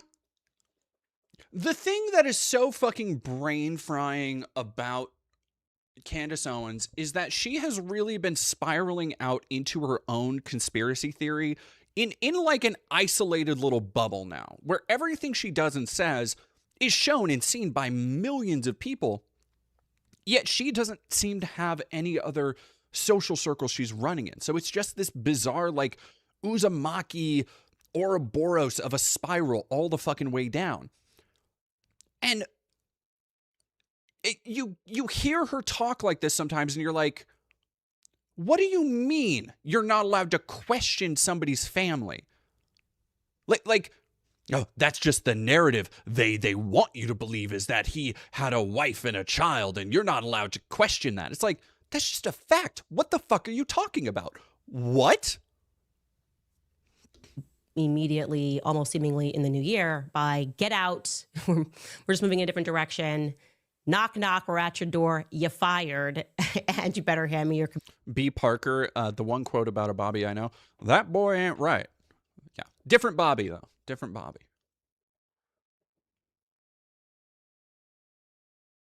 No, I'm thinking about it's Robo. I'm disappointed. I'm not seeing anybody RoboCop references with Can You Fly, Bobby? Come on now. Come on now.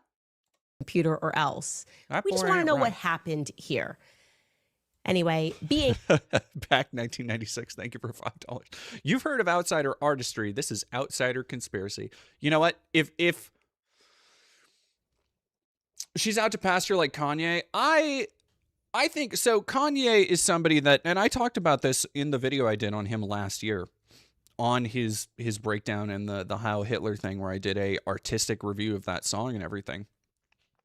And the thing that to me, somebody asked me, I didn't get to it last stream, but when we talked about the Kanye thing, I do think he's being genuine, because every step of the way, the things that he says line up with everything I've observed, even as a fairly passive observer of somebody who has been surrounded by people who wanted to use him for his money, for his stances, for his just place in society, his opulence. And you had people like Sneeko, Nick Fuentes, all of those dickheads and assholes who never give a fuck about him. They never give a fuck about his mental well-being. They were hangers on to a public mental breakdown, right?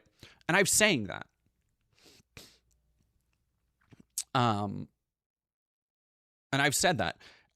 I'm not saying that Kanye needs to be forgiven or anything, but I do think he is very much status. Yes, perfect word.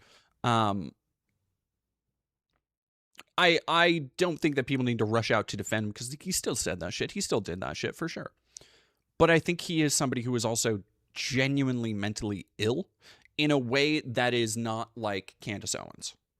Like, when I look at Kanye and the way that he acts and the way he presents himself and the things that he's done, that's not somebody who is rationally in contact with reality. In fact, it echoes things I've known from people I've known who have had dissociative identity disorder and bipolar disorder. Those are not the same thing. I realize that. I'm not saying they are. I'm saying that when I see those things, I'm like, okay, no, this is somebody who is in a place where they need genuine help and care and comfort and nurturing, and they are not getting it. Instead, they've been surrounded by people who are stripping away at them and picking away at them, and driving them further and further into those manias. And yeah. And like, yeah, I have, people will be like, no, fuck Kanye, fuck this. It's like, yeah, kind of fuck Kanye for all the shit that he's done, and for the fact that, like, he put out a song that you can't take that stupid Heil Hitler song back. It's out in the world now. Like, the Nazis are using it as their fucking club anthem, even though they're getting kicked out of the club. But I think there is, like, as a leftist, as somebody who does believe in helping people when they need it, regardless of if they fucking agree with me or not, I think, yeah, he is somebody who genuinely needs help and is somebody who should not be written off because of that. I guess that's my 2 cents on the difference between somebody like Candace and Kanye. AJ Chess, thank you very much for $5. I think the unhinged, inconsistent, untenable argumentation is part of the theater flexing right-wing authority. We can say anything and oppress you. Yeah, I think so. I saw that with Tim Pool, because Tim Pool was talking about how, like, no, I'm not licking the boot. I am the boot. Like, I'm stomping on everybody else. And there is this vapid, it's the, God, who was it the other day? Oh, it was that little dipshit who was yelling at protesters after, Renee Good died, who was like, we just killed one of you. It's like, no, you didn't do shit. You didn't do fuck. Like, you believe that you were included in the ideological side that is doing all this shit, but you aren't really playing for the team, buddy. You're waving a jersey right now. You're in the crowd, but you think you are on the team. It's not really. I am the boot.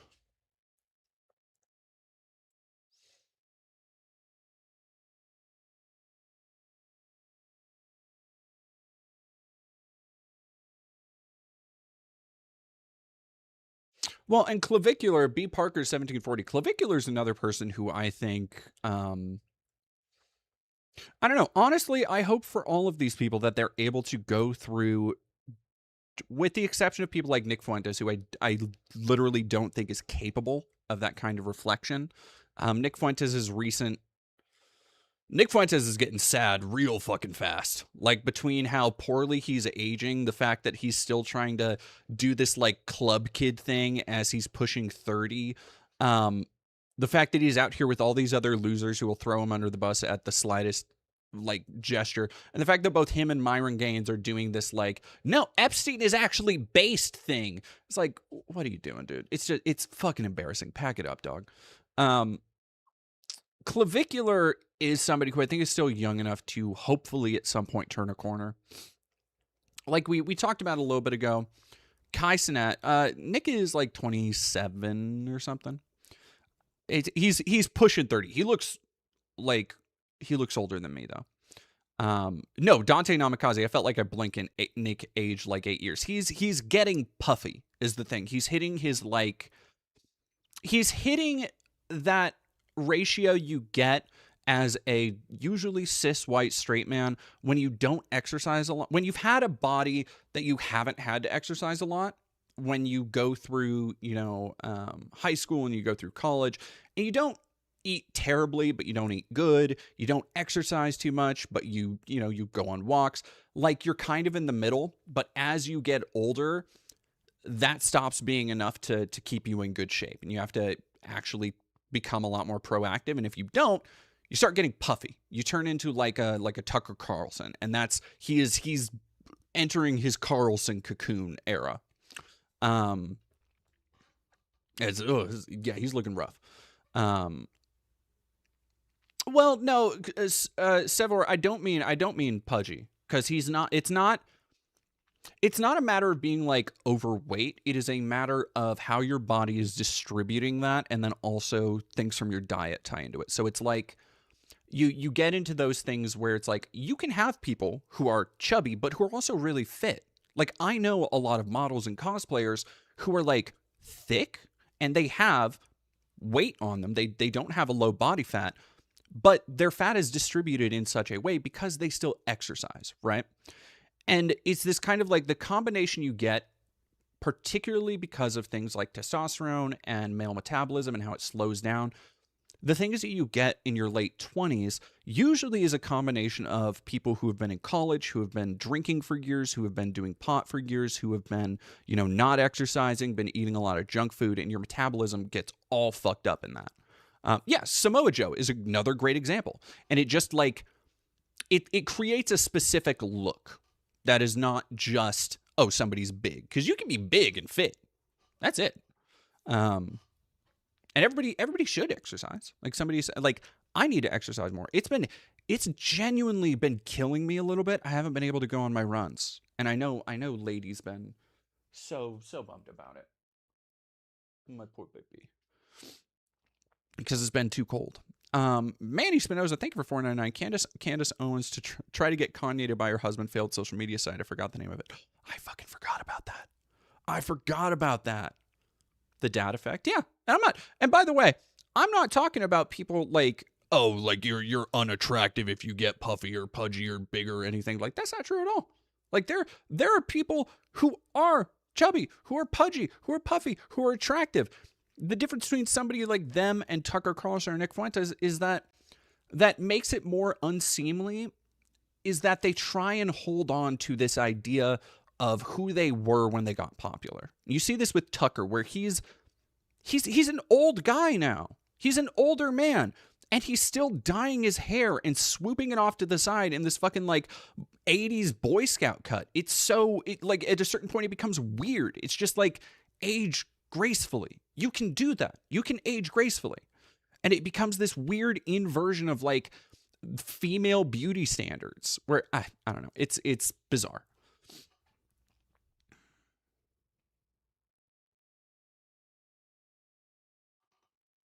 Anyway, back to this. In 10 years he'll look like JD.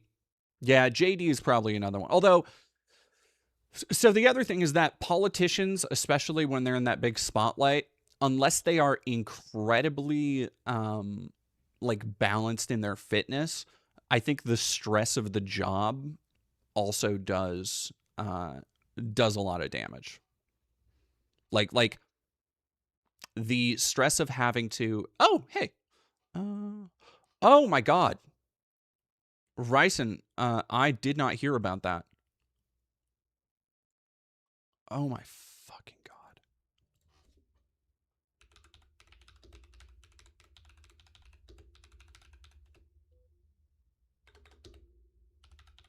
Like right now?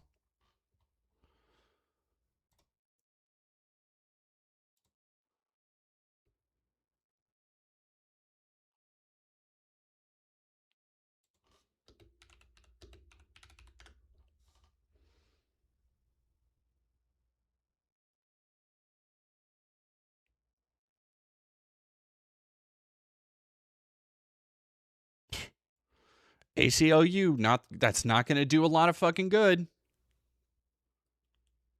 Jesus Christ.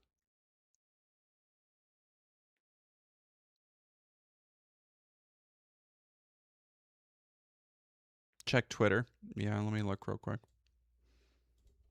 I'm going to let Candace play in the background while I'm looking A into this real quick. 501c3 company, Right. being a charity, becoming a charitable organization makes you, of course, accountable to the public. Always, they are allowed to ask questions, even if you want to send out a bunch of cease and desist letters.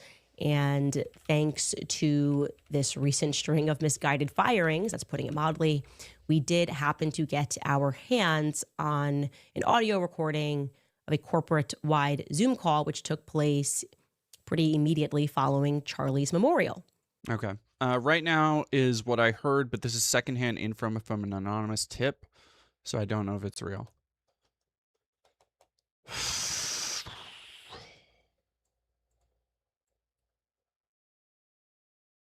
If anybody's in Spokane and can verify that, yeah, right, Ryan, I'm right there with you. I would fucking go down there right now if I had confirmation that it was a thing.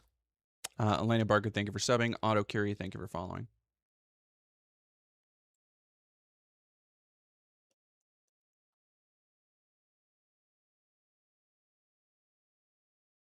If anybody's in Spokane right now and can confirm or deny for me if anything is happening with Global Neighborhood Thrift.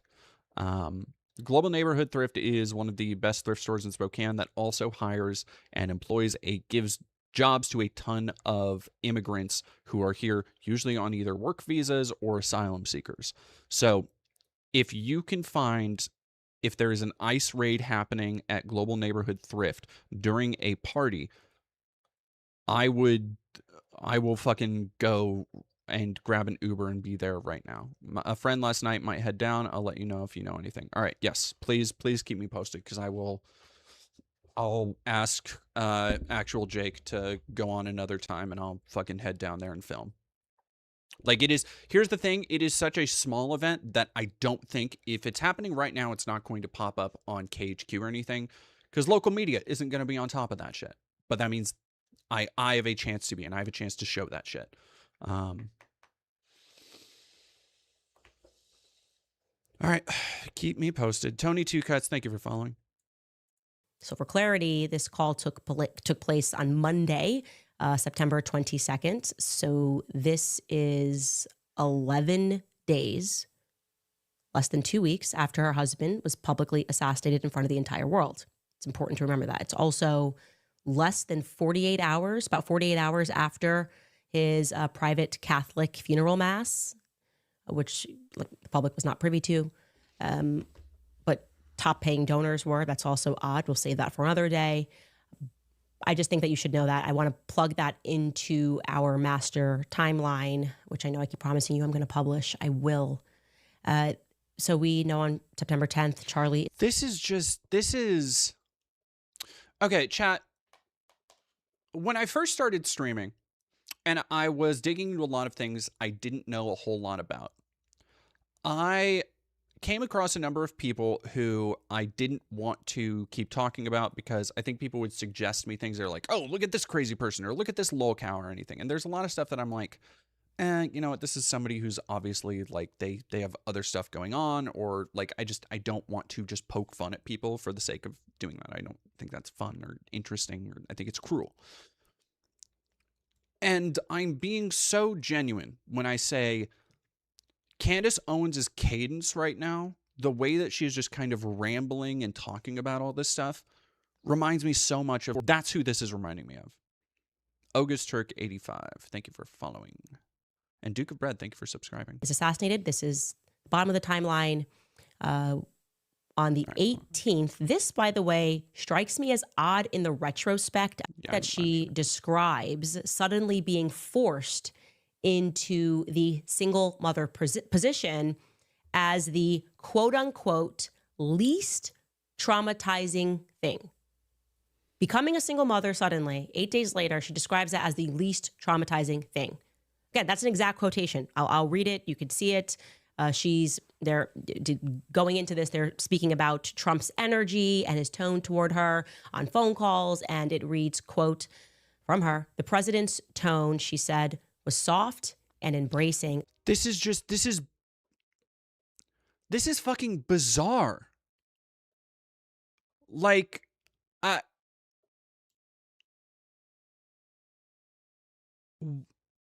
why do you spend so much time going over literally every word of this woman's, like, I'm not going to debate that Erika Kirk is a fucking grifter, but I don't remember the name of whoever I was comparing to. It doesn't matter. This to me, the point of what I was saying, for those who missed it, is that to me, this reminds me of just like the kind of lolcows on the internet that people should leave alone because they are clearly just not all there. We're not cutting this for drama. The obvious point of this call to set this up is to introduce Erika. She's the new leader. Not even introducing, she's just heading up this call, but obviously she's going to be at the helm of this, so they're getting to know her. And she does begin the call by being thankful to the entire Turning Point USA team for their work at the memorial event. So let's take a listen. Hi, everybody. I still love all these emoji Zoom things. Wow. I don't even know where to begin. The fact that we were able to pull off an event of a century, like, it's just insane. We had over 275,000 people that attended, and the stadium, overflow, Westgate, insane, you guys. And then you have, was it 100 million? You guys that heard the gospel and all about Charlie and all about everything that you guys. Like, here's the thing. Here's the thing. What I think Candace is mistaking here is Erika Kirk doing the regular proselytizing evangelical Christian beat, which, like, this is not new. This is just like righteous gemstone shit. This is like the fact that she is elated about how much gospel they could reach people with, and how much, all these people attended and all this stuff. It reads from the same, like, praise the Lord and so many people are going to be saved. Like, that exact mindset is passed down directly from evangelicalism. But she has to cover it in this cloak of conspiracy, Candace Owens does, to make it seem as though, she doesn't actually care about her husband's death. And look, I don't think she really does. But I do think that this is not conclusive indication of that. I think more than anything, this is just like the way that they act generally. To me, this is what I read. I'm like, this is just conservatives acting like normal sociopaths. And Candace is somehow, like, I think she's dealing with the cognitive dissonance of that. Do, and the hard work of Turning Point USA is insane. We had thousands that were registered to vote. I think we're at like over 200,000 for merch sales. Don't quote me on that, because I think it just keeps like bumping up like crazy. But I just wanted to say a huge thank you to the events team, the development team, the graphic design team, the production team. It's just phenomenal, their incredible work of leading into the memorial. And honestly, a lot of the staff that worked. Like again, yeah, B. Parker, it's less she's full-on deep state actor and more this culture struggles deeply with emotional processing.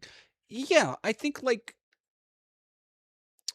she's Altered Rin, you're not, it's weird to say, shout out to the merch team for my husband's funeral. For sure. But that is how, like, this entire culture has trained people to process shit. It's just, and it's also, I feel, a fairly innocuous thanking of people who helped make this massive event. Like, you know, whatever you want to say about this sycophantic, ritualistic, religious fervor that was around the fucking Charlie Kirk Memorial, that became, like, the Charlie Kirk Memorial was the turning point for the American, like, subconscious line on Charlie Kirk. And I think for a lot of people, that's what made people go, oh, it's a fucking circus. Like, they turned it into, yeah, Kirkomania. They turned it into WrestleMania, basically. But instead of interrogating why that is the go-to of the conservative movement and why so many people, from the president to Stephen Miller to all these people, were speaking there and felt so comfortable tying everything together, from religion to politics to merch sales, instead of trying to interrogate that, it becomes, look at how she was profiteering off of it. It's like, yeah, no shit. Welcome to the reality everybody else was living in when we saw the fucking fireworks go off on stage and shit. Like, yeah, duh. Come on now. On the memorial, they had 20-hour days for a week during the time of us grieving the loss of my husband. Yeah, and it's honestly, just milquetoast corporate speak. It's incredibly insensitive by the standards of most rational, normal people, for sure. It's also completely in line, completely congruous with the conservative worldview and how they treat people. Like, I'm not surprised. I'm not surprised. Trump, it wasn't a day out of the assassination attempt on Trump when they were selling fucking t-shirts with that stupid fucking fist logo on it. Like, of course. And an innocent dude died from that. They don't care really about death in a tangential, or in a, what's the word I'm looking for? I feel like that one fucking line at the beginning of National Treasure where he's trying to figure out what was on the pipe. It was firm. It was adamant. What the fuck was it? Tangible. Tangential. Jesus Christ. I watched Candace Owens mess up words for like 2 minutes, and now I'm completely fucked. Forest and Fables and Geriatric, thank you for following. I know several staff that didn't even sleep. Again, you guys are breathing angels, and I'm so grateful for all of you. And obviously a huge thank you to the Mosaic team. VI, you guys are 10 out of 10. Like, we have the most incredible team. We just do. And you guys know that, and you guys are all a part of that. And I am so, so thankful. And if you do have a moment and you run into any of those staff members that you know had a role in this, and that they put a lot of their time and effort into it, just say thank you. There's something really special to be seen in moments like this, and it's not easy. I'm speaking from experience. I'm right in the trenches with you guys. And so the fact that you just, a simple thank you. I don't care if any of you have beef with each other from the past or have any issues with. Like, I get the clip that's going around that I've seen was the part about Erika Kirk celebrating fucking, 1,000 merch sales, 200,000 merch sales or whatever. But this doesn't seem at all unexpected for somebody to, like, be trying to mend this movement, to be trying and thank people. Everybody's going through a hard time right now. And in fact, the longer she lets this play, I know Candace said that they don't want to edit it out of context and stuff, but the longer they let this play, the worse it looks for Candace as fucking, like, getting into this. With someone said something about this or that. Like, if you guys have any of that, please put it to rest. My husband's dead. Like, I'm not trying to be morbid, but he's dead. And it puts life into perspective of how short life is and relationships, and God puts people in your life for a reason, and it teaches you a lesson. It teaches. See, and again, I realize I just stopped it, but what she is saying there in a warped way, I can see how in bad faith somebody might be like, oh yeah, see, she's just trying to move on. She's just saying that he's dead. But that is a normal emotional reaction to 2 weeks after somebody dying. Being able to come to terms with the loss and being able to say, like, okay, I've processed this. It makes you realize this thing, which fucking happens. Anytime somebody in your life dies, or something in your life dies, it causes that reaction of wanting to be thankful, of wanting to be more, reaching out more to other people and seeking connection and all that shit. So again, this does not feel like, I don't want to say it doesn't feel like a grift, because the aspects of the grift are built into TPUSA at its core, I feel. There's no other way, there's no other type of person who would be running it than a grifter. Like, that's just the way it was made from the ground up. That being said, this doesn't need to be this massive deep state Israeli conspiracy that Candace keeps fucking spinning it out into. Liana Fiona 707, thank you for following. Teaches them a lesson. So if you are going through a time where, just lay it to rest, and we are moving forward, Turning Point USA 2.0 with Charlie in our hearts, and that's what he would want. Okay, so I'm just looking at the chat here, and you guys are responding live in the way that I felt live listening to this. It is the general tone that is off-putting. It's the laughter that is off-putting. It's, again, we are not even 2 weeks after watching your husband be assassinated. We're talking about numbers and metrics that have been hit. She's the leader of the company. You have to do those things in a leadership position. Now, you can sit and talk about how, okay, if she wanted to be in a leadership position, if she was taking it over, if she is expanding it, if she's a fucking gold digger, like those are all separate conversations. But what she's doing here is just company leadership shit, dude. Like, you go and talk to your people, especially when you are the new person in charge. Especially when you are trying to, after the massive, and I know, again, fuck TPUSA, but viewing this objectively as a business and a business model, when you are undergoing this massive expansion, when all these new chapters want to open up, when all this, like, you need some sense of cohesion. That's what she's doing. And it's just like, it's childish. It's fucking ridiculous that Candace is still turning these things into a conspiracy. Yeah, Zena Grells, exactly. This is the kind of shit you would hear in a boardroom in a family-owned company. It's going to be mediated this way. Exactly. Like, this is just business. It's gross, but that's American business. That's American corporate culture. Like, I'm not saying it's not fucking gross. I'm not saying it's not bad. I'm not saying that TPUSA isn't a, what's an astroturfed organization to, push the overall authoritarian project of conservatism. It very clearly is.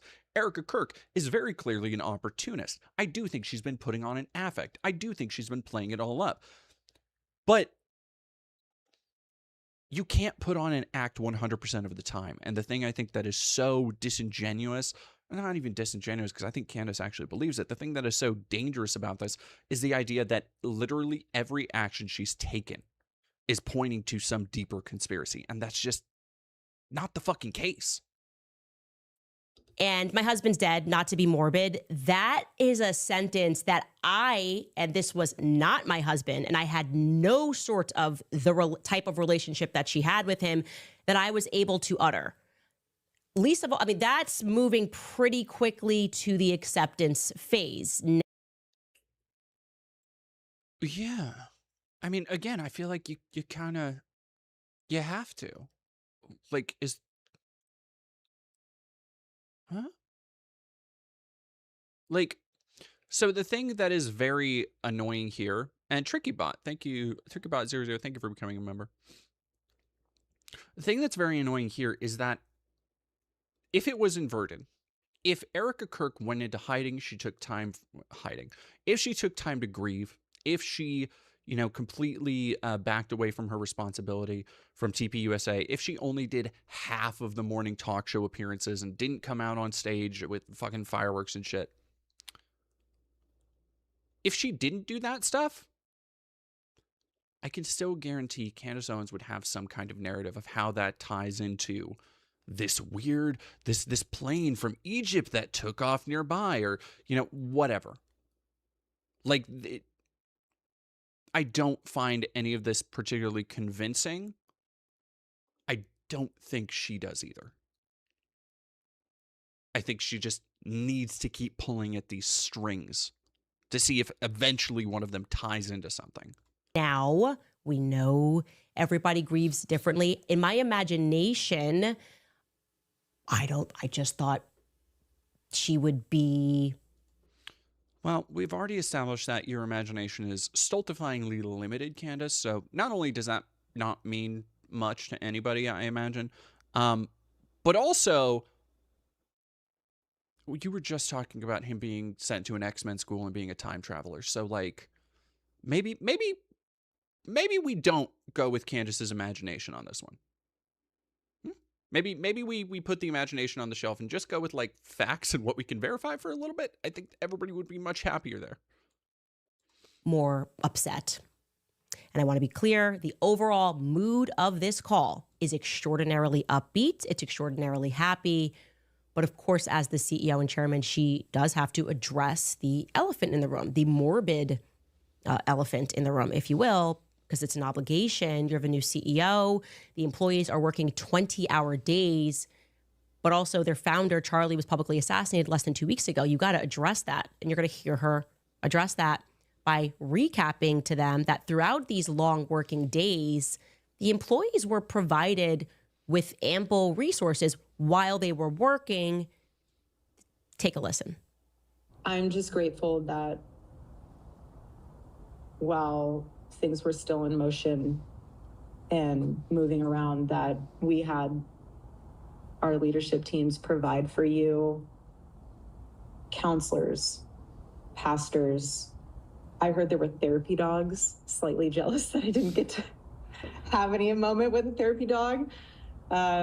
Breakfast. I was really adamant about making sure that we paid for your flights, for your spouses to be there. That was something on my heart. Like,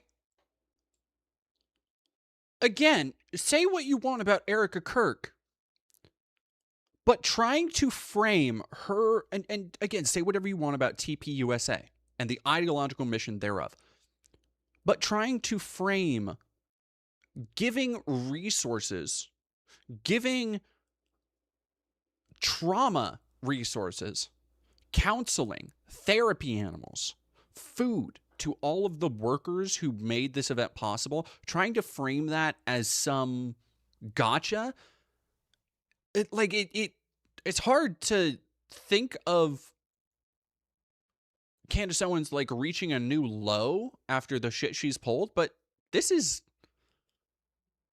like kind of it. Also, yeah, congrats, Blueberry.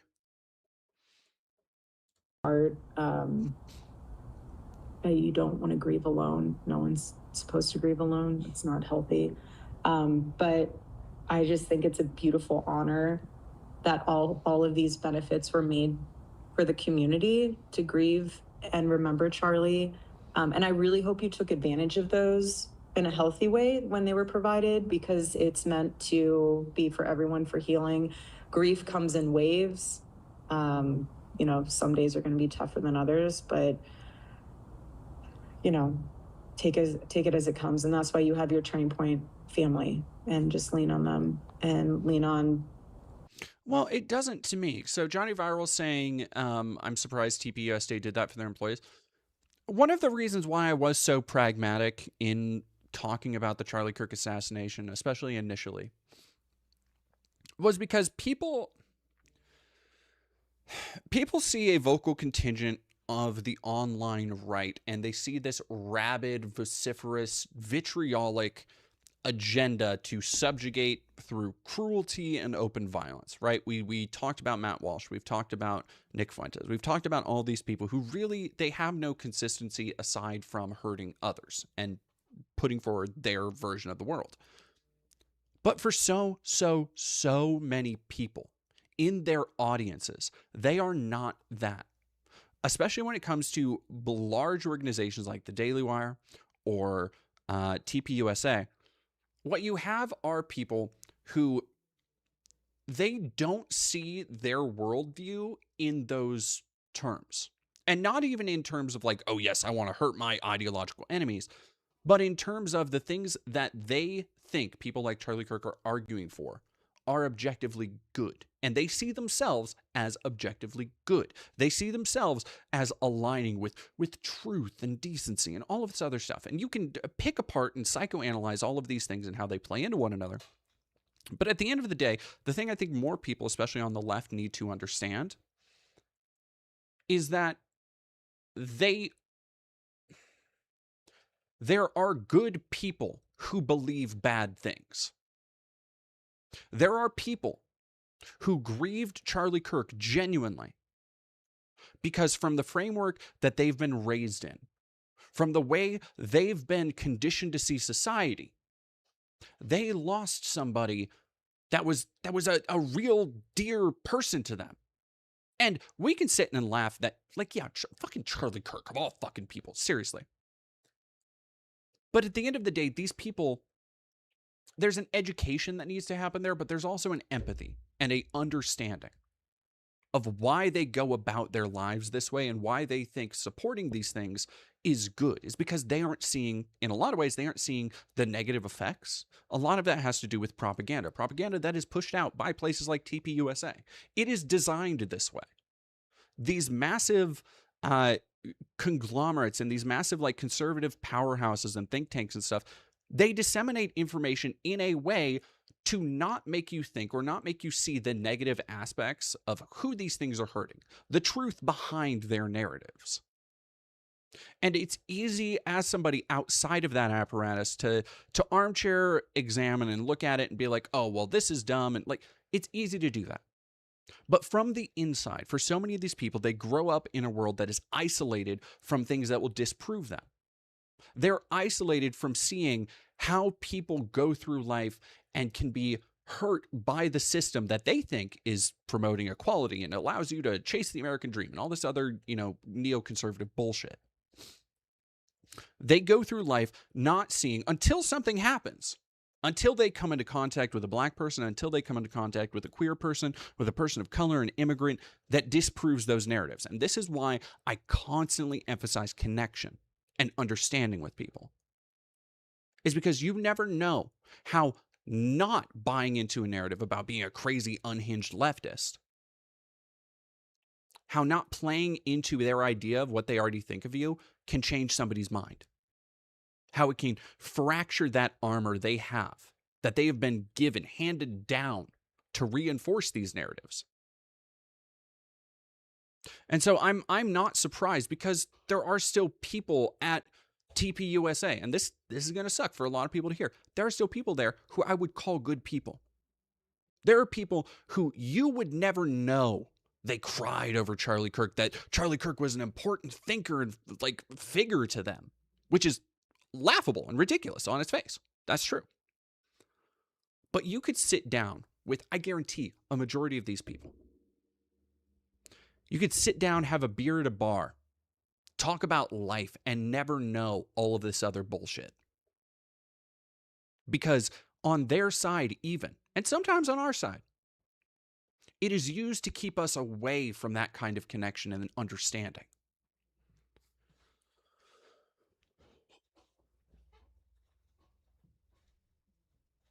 Johnny Viral, to be fair, Dead Domain, I was more surprised because I didn't think TPUSA had empathy at all. Not their employees, just their culture, because Charlie sure as hell didn't. Yeah, and I don't want to, I hope I didn't pick on you too much, because I thought about what you were saying for a second, and I was like, well, okay, hang on. This is actually a really good point to talk about this kind of thing.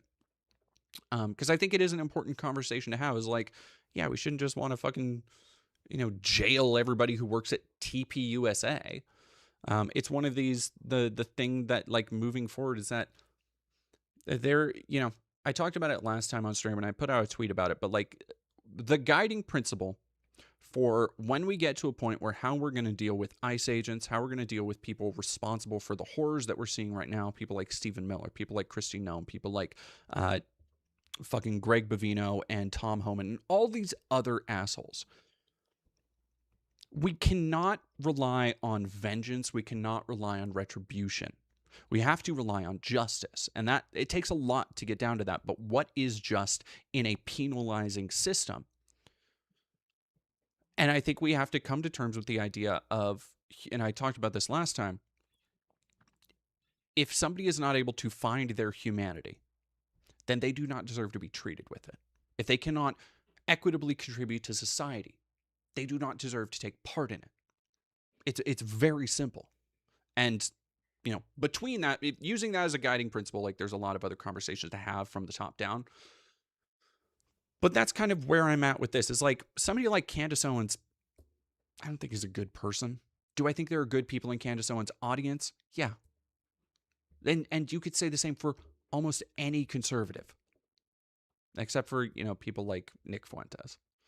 Because here's the other thing is I think people overestimate how much audience members adhere to these people, where people like, Nick Fuentes, they have rabid gripers that watch every stream and give $100 and all this shit.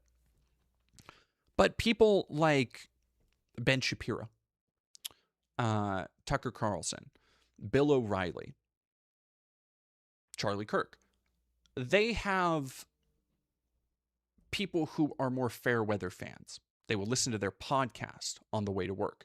They will listen to their AM radio show, more like Rush Limbaugh and cats like Glenn Beck and Mark Levin and stuff like back in the day. They don't follow everything these people say on social media.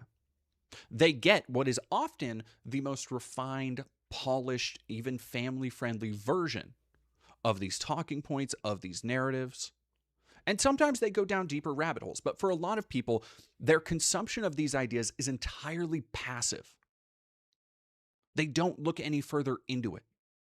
That is a massive problem. But that's a wider problem with how we disseminate and take in information. And that is a much bigger conversation that has been happening for, decades and decades and decades. But to get back to what I was saying, I don't remember how I was going to tie that back in. But yeah, I don't think everybody who works at TPUSA and the leadership of TPUSA are like morally reprehensible monsters or anything. And I think literally everybody we should be open to reaching out to and helping to educate and hoping. How would you label contributing to society? Yenzo628. So I've talked about this before. Yeah, exactly. Kecker Dane, you're so right. Johnny Viral, I'm not going to pick on you. It's very rare that anyone views themselves as evil. We have a disposition towards viewing ourselves as good. It's one of the things I took away from growing up in conservative areas. Yeah, it is. You see this in the fervency of people like Stephen Miller, like Nick Fuentes. Like, I know that they revel in being seen as a villain by others because they love the power it gives them, or that they perceive it gives them. But ultimately, they believe they are doing the right thing through cruelty, through subjugation, through hurting others. That doesn't make it so. But, Yenzo, to answer your question, how would you label somebody not contributing to society? I think it is a matter of being so antisocial by going so far against the grain of what is good for yourself, for a larger group, for progress as a whole that you just cannot be reckoned with. Like there are I would say the same thing for like serial killers and mass shooters, honestly. It's because like there will always be, and I've talked about this before, but there are a lot of people who want to reform policing and get rid of the prison system and all that stuff. And those are valid conversations to have, because the for-profit penal system in America is morally undignifiable. It is reprehensible and unjustifiable in how we have essentially legalized slavery. And nobody seems to fucking care. That being said, even if everybody has their needs met, and I've talked about this, there's still going to be antisocial people. There's still going to be sociopaths and psychopaths and murderers and all this stuff. G Papa Zhao 3363. I work from home, play League and FAP. Do I contribute to society? I mean, you don't hurt other people. I would say that is the active ingredient there. It is less maybe contribute to society isn't the best phrasing, because if you are just following your own path, or you're doing just like living on your own and doing whatever you want, if nobody is getting hurt, if nobody's being exploited, if you're not doing anything illegal or morally unsound, who gives a fuck? You should be free to do whatever you want if you are not hurting anybody. Would you say it's less that they contribute and more what they take from society? Yeah, Catashall, I think that would be a good way to put it. Although take is, so again, when you get into that verbiage, then I think you start talking about like, people would bring up like the idea of welfare queens, which is not a real fucking thing, by the way. Well, the idea of welfare queens was entirely fabricated by the Ronald Reagan administration, has been a conservative talking point ever since. You pay taxes, you contribute. I wouldn't even say necessarily taxes. I think that there is a line of, like I said, antisociality where you begin working and creating so much animosity towards other people for no real reason. And you see this with people like Matt Walsh and Stephen Miller, who that's their entire life's mission, is to hurt, subjugate, and target other people. Like they have no other function. They have no other desire. That is not, there's nothing of value that is lost there. If they were just blipped from society, if they just Thanos snapped out of existence, like, and here's the thing people need to realize, especially when you get these libs who are like, oh no, we're going to do this all by the rule of law and everything's going to be hunky-dory once we get back into power. It's like, I don't know how to tell you, dog, but like, you're asking to go pet a rabid dog. I've talked about the fucking ICE people as in terms of being rabid dogs. It's like, there are people who we cannot have a civil society if they are allowed to just roam free and do whatever they want, because they don't seek genuinely a better life for themselves. They don't seek genuinely a better life for their children. They seek to hurt others. Maybe they think that will benefit them in some way. Maybe they don't see themselves as stooges of a larger authoritarian project. Maybe they truly buy into the fact that, oh, they're these foot soldiers, they're this vanguard, they're defending the fatherland and making a society for their children and all that shit. But that's not reality. That is not the way that we can provably create and have provably created a more productive, equal society. Like what you are seeing right now in Minneapolis is a microcosm of the success of the American experiment.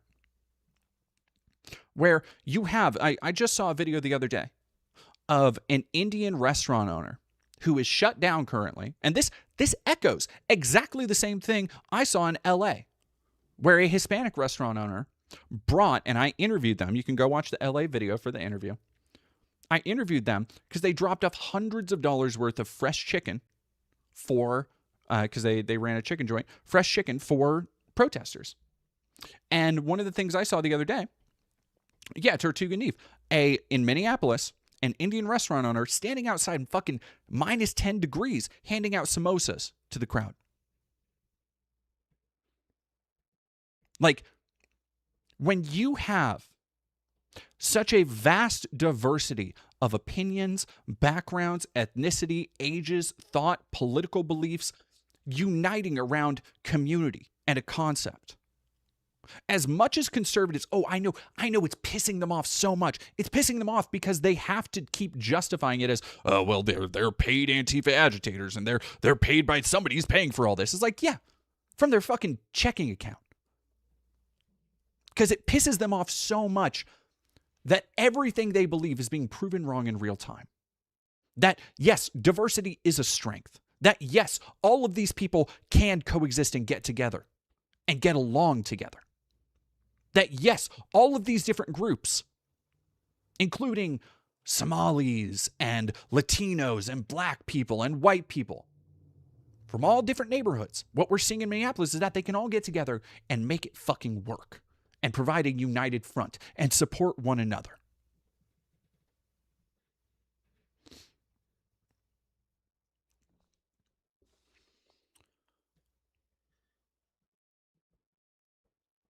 Kiwi TP, thank you very much for saying I'm spitting. Cadishell, I think you're absolutely right. Somebody asked, I fear our legal system is going to need a serious overhaul to get us to justice. We need to set us on a better path. We really need a better way for those with power to be held to a higher account. Yeah, like, and that's like, I'm not saying that's not the case. There was somebody asked, how do you think the prison system should be? Like, the difficult conversation to have is two things. One, all of these systems need to be stripped down to the fucking bone and rebuilt.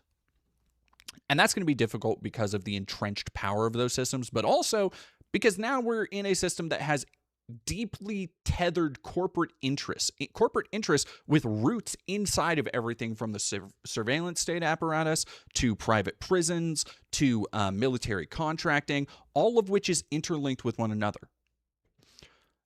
And yeah, so there's going to be some growing pains. Like, we do need to strip the fuck out of that. You need to strip the fuck out of ICE and DHS funding and police programs across the country and prison systems and all this shit. You need to take all of this power and capital away from the people who are exploiting and destroying everybody else and reinvest in the safety of others. The problem is, in a liberal society like ours, that is a long-term project. And without a cohesive front to push that project forward, there's no way to do it without an overnight violent revolution, which just isn't feasible. That's just not going to happen here.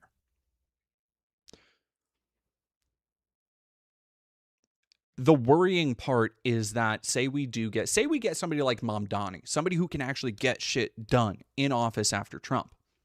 The worrying part is that the job will not be finished because it is so deep and so intensive and needs to be so overwhelming and long-lasting. It is a cancerous rot at the heart of America that is spread to every other part. I've used this metaphor of an immune system before. And it needs to be ripped out like a root so that it cannot grow back. And the problem is that we have such entrenched interests in making sure that even if it's ripped out, it will grow back. That even if we rip out part of it, we don't rip out all of it.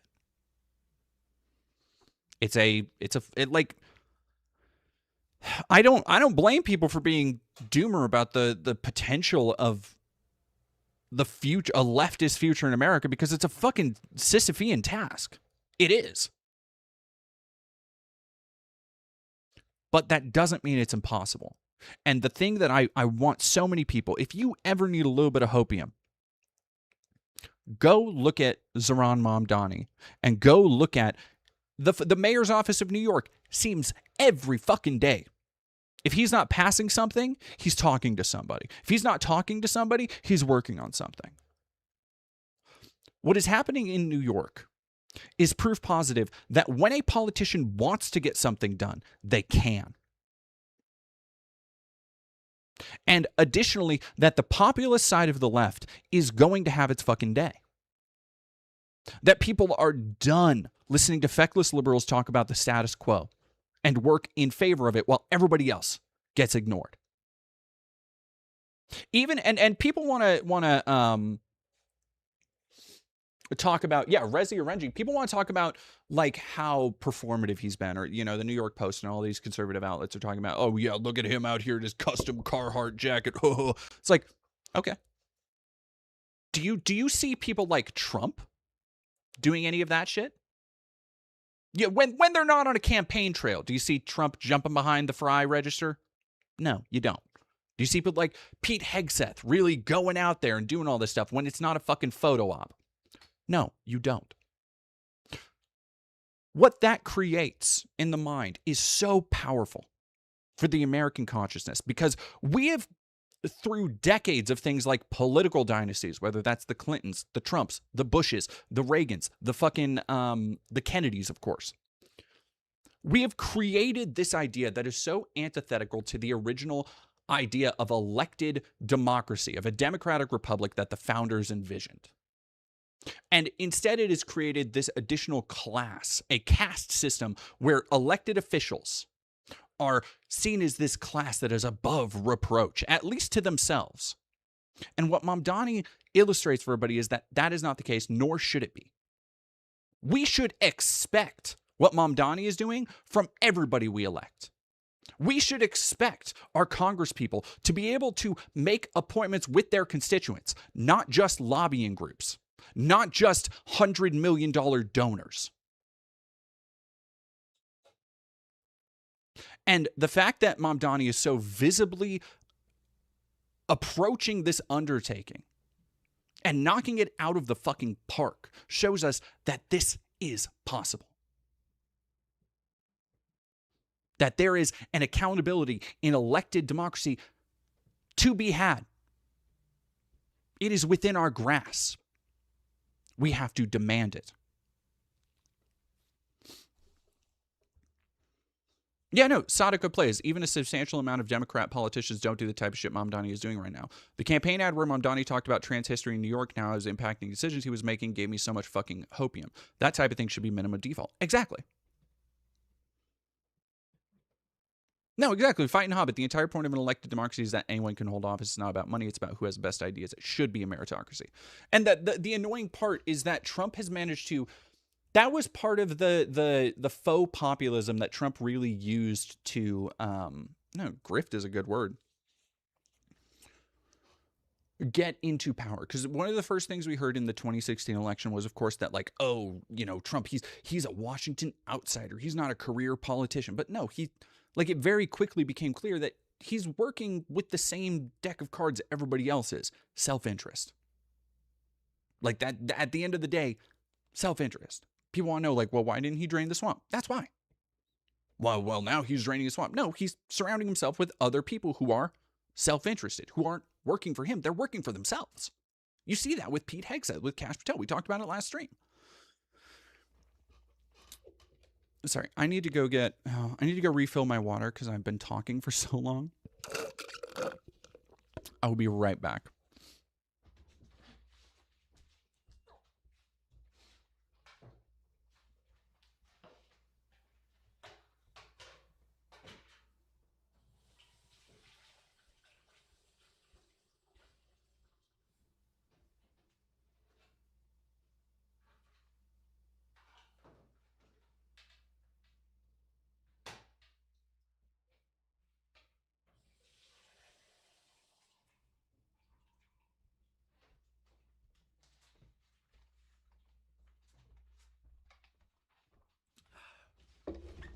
Alrighty. So the other half of that is that Mamdani sees his constituents as actual people, not just fucking pawns, not just rubes to sell tacky gold watches to, or, scrape more donations from. He understands that these are people with real problems, with real struggles that are making the economy, making everything work. The cohesion between politicians and a political outsider like Trump and the billionaire donating class that, you know, has so eagerly been tent pulling their fingers as they you know, try and pillage every aspect of the economy and push crypto and push AI and all this other bullshit. The uniting factor between all three of those people is that they do not see the underclass as equal to them. Trump is a famous germaphobe. He doesn't like interacting with these regular fucking rubes. Are you kidding? Going to the rallies and stuff, you don't see him fucking walking through there unless it's a time where he really needs to get people on his side propagandistically. Same thing with Stephen Miller. Same thing with these Palantir psychopaths. Same thing with Peter Thiel. They see themselves as having the fucking, what was the Louis XIV thing? Being the Sun King. Having the fucking, the mandate of heaven and all that type of shit, right? They see themselves as uniquely gifted in some way or another to hold all of this power, to be so privileged. And the same fucking thing with Elon Musk. Like, I don't think there's Cass's belly. Yes. Like, I don't think there's a better example of somebody who feels that they have, like, the golden hand than fucking Elon Musk, a dipshit loser who never made anything of his own, who is not a scientist, who is not an expert on any topic he fucking talks about, and yet has managed to fail upward at every step of the way. Like, if you watched his Davos speech where he's talking about, like, the regular problems Americans face and how robots are going to make them better, he's like, yeah, robots are going to make everything better and take care of their kids. And, like, listen to any of these sociopaths talk about a regular issue for a couple seconds. Like, what was that Sam Altman freak talking about? Yeah, I don't think I could raise a kid without ChatGPT. They are incredibly disconnected from the average person's experience. Not just a middle class, you know, the kind of single mom's experience or, you know, a struggling college student's experience. Every aspect of the world that we are all struggling through, the world that they have made for us to struggle through, like rats in a fucking maze. They don't know what it's like to be down in that maze. The difference between them and somebody like Zeron that is a true threat is that's somebody who does. And that's somebody who actively wants to help others get out of that maze, progress, move on in life, in the economy, in culture. Whereas everybody else, they want to keep you running around, mad at each other, going for that ever elusive cheese that you will never fucking reach. Anyway, sorry. That was my rant for the stream. Ilhoi666, thank you for following. Kimmy, thank you for subscribing. Willow Wispy, thank you for following. And Drufus the Doofus, thank you for following. No, yeah, Fuser Che, they want us to work then die. That's it. I think it's a kind of interesting.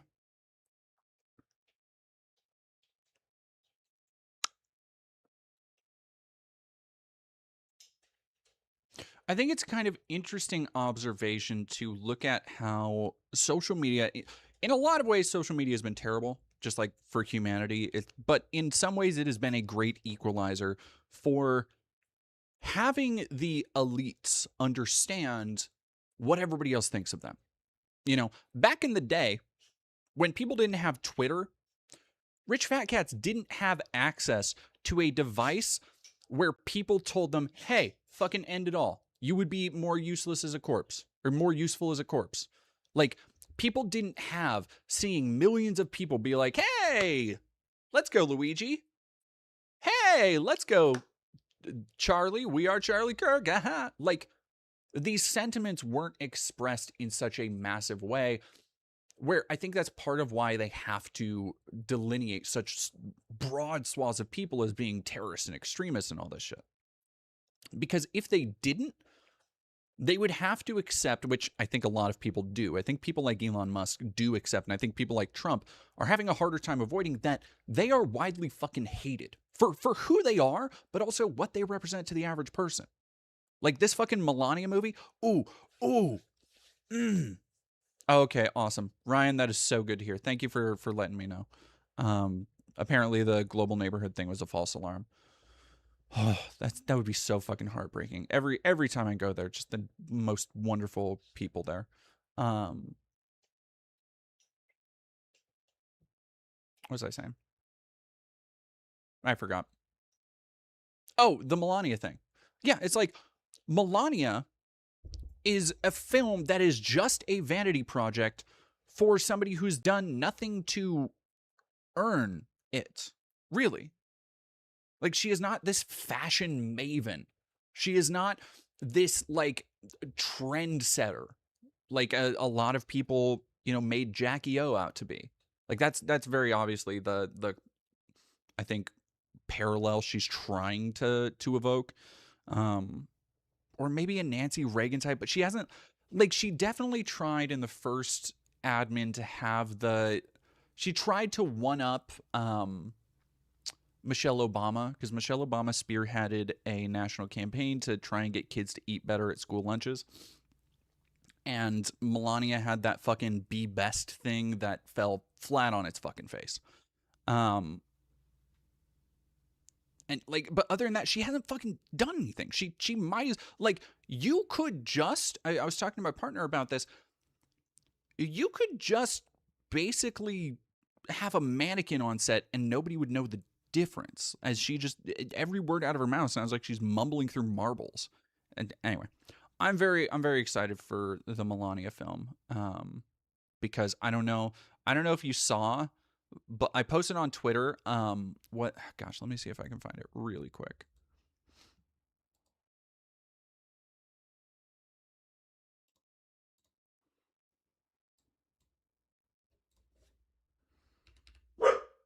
Hey.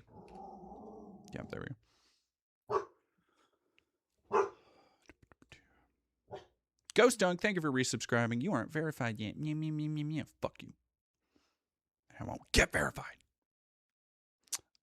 So this is the theater I'm seeing Melania in, where all of the faded out seats are ones that have been bought.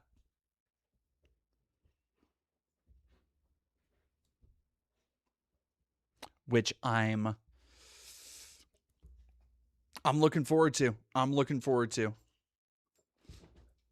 The popcorn buckets that look like trash bins. Well, I mean, they just look like popcorn buckets. Like, popcorn buckets kind of already look like trash bins. I'm very excited. Oh, if they have a popcorn bucket. Ooh, if they have I don't think they will, because I think that's only at Regal. But if they have a Melania popcorn bucket,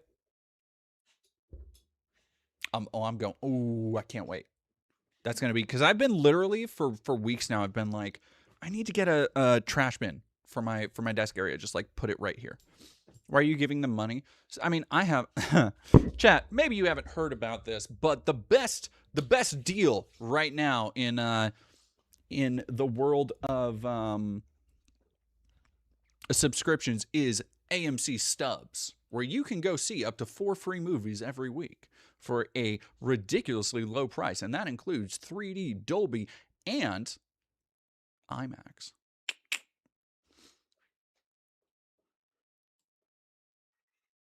Nehemia, thank you very much for $5 in my in my bed, straight up deading it, and by dead, well, let's just say, my domain. Ooh. Thank you, Nehemia. What did I think of the movie Return to Silent Hill? I put out, so I actually bought the novelization because I'm not a Silent Hill fan, and I need to sit down and read it. That doesn't seem to be super well written, which is like I read the first page or so and I was like whatever. Somebody else has a published book, I don't, so take it with a grain of fucking salt. But Christoph Gans has said and basically proved what I said when I was walking out of the theater. I'm like, yo, there's like another 40 minutes of that movie somewhere. And Christoph Gans has said, yeah, there's a director's cut, but the producers want it to be under 2 hours, which is fucking rough.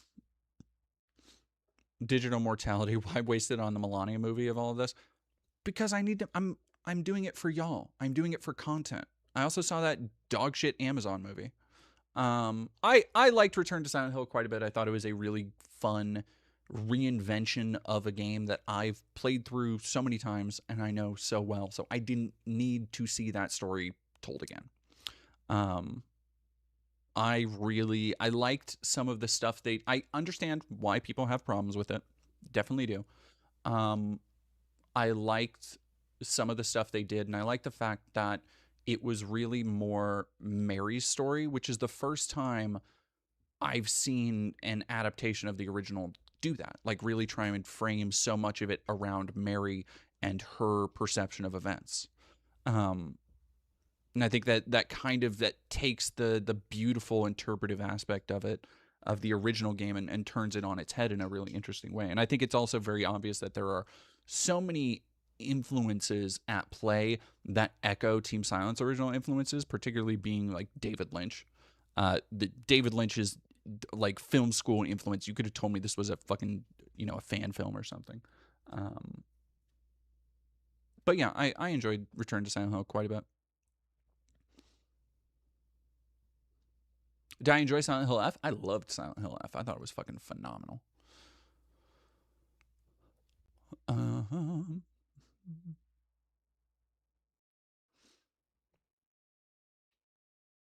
Fight and Hobbit, the Resident Evil books by S.D. Perry are seriously underrated. My favorite one of those was because there was, what was the City on Fire, I think was the RE3 adaptation, but I really like the Code Veronica one. Code Veronica was my favorite of the S.D. Perry books. Caliban Cove was a fun little like side adventure.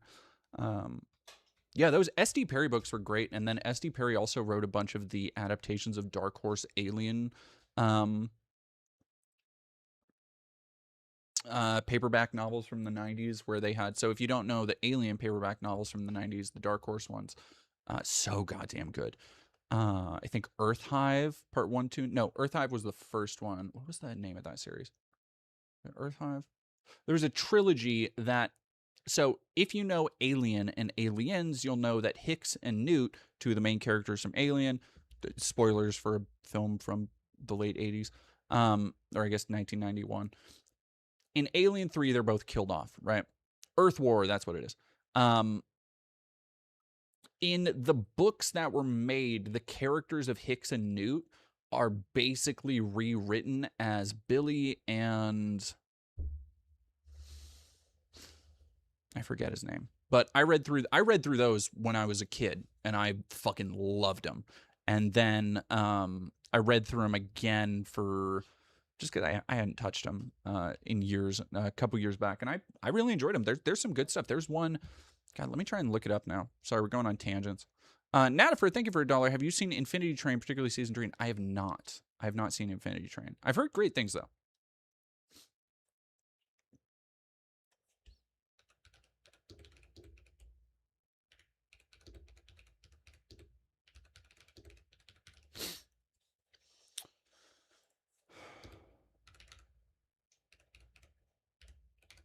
Because there was another one that had to do with Out of the Shadow. Nope, not those. See, these are the old ones. I want the books.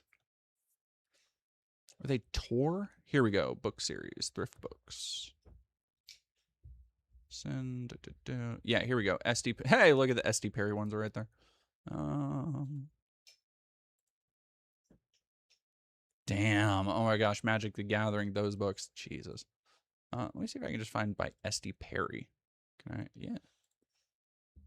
Here we go. Yeah. Aliens Omnibus. Omnibus. That was how I said Omnibus when I was a child. Labyrinth. Labyrinth was a good one. This is the one I was just talking about. Book 7. If I remember right, this was the one. Yeah. Human will can alter an alien's behavior.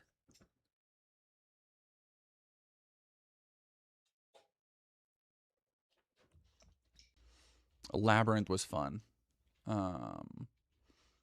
Rogue. I remember Rogue being good too. Music of the Spears. This was a cool one. This one I think was one of them on Earth. Oh, newest competition, Symphony of Hate.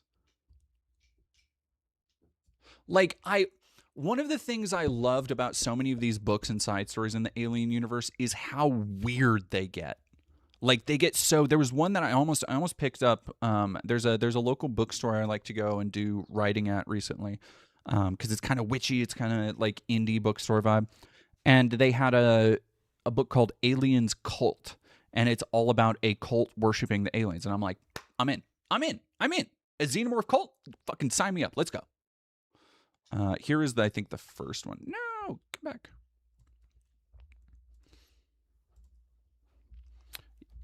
Earth Hive. There we go. Book 1. These were the ones with Billy and Wilkes instead of Newt and Hicks. And they are essentially, so if you've ever wanted to know, oh yeah, Slattern culture, we were just talking about Labyrinth. I like Labyrinth quite a bit. I thought Labyrinth was quite good. And then Nightmare Asylum was fun. The Female War, God, and fucking get me back into Aliens books. I think I read Alien Harvest. There was one, what was the Crimson Hive, Red Hive, Hive War. I think Hive War.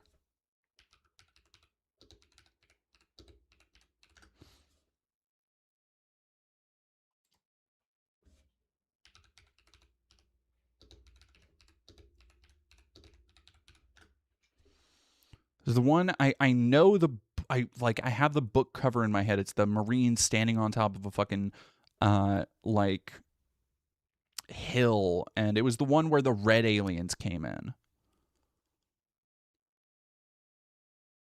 Berserker, I think Berserker was in that series too.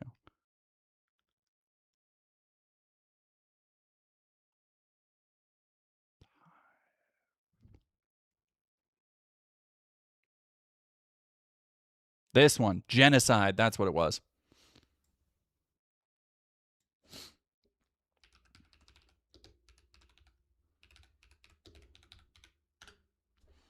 Oh, Magar, I missed your super chat. Sorry. Let me go back. What do you mean Melania didn't... Thank you very much for $5, Magar. What do you mean Melania didn't do anything? Without her, Sasuke would have never left the village hidden in the leaves. I need to keep watching... Naruto. Do these books have the Star Wars EU problem? Kinda. Like...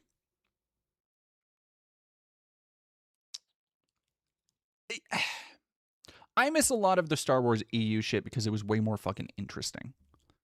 Like, it wasn't just beholden to fan fiction. It felt like people being like, oh, I'm going to make something interesting in this universe. Like, this is something I enjoy. Yeah.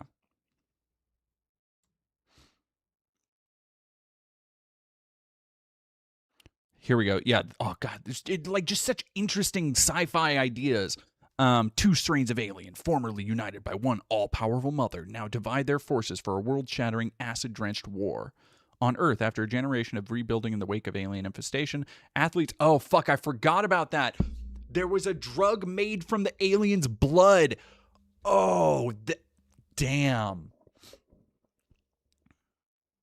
Only place the essential ingredient, which was the jelly, could be found is on a world convulsed by alien holocaust. Let's fucking go. The Uzon Vong are a great fucking example of like how cool and weird the old EU used to be.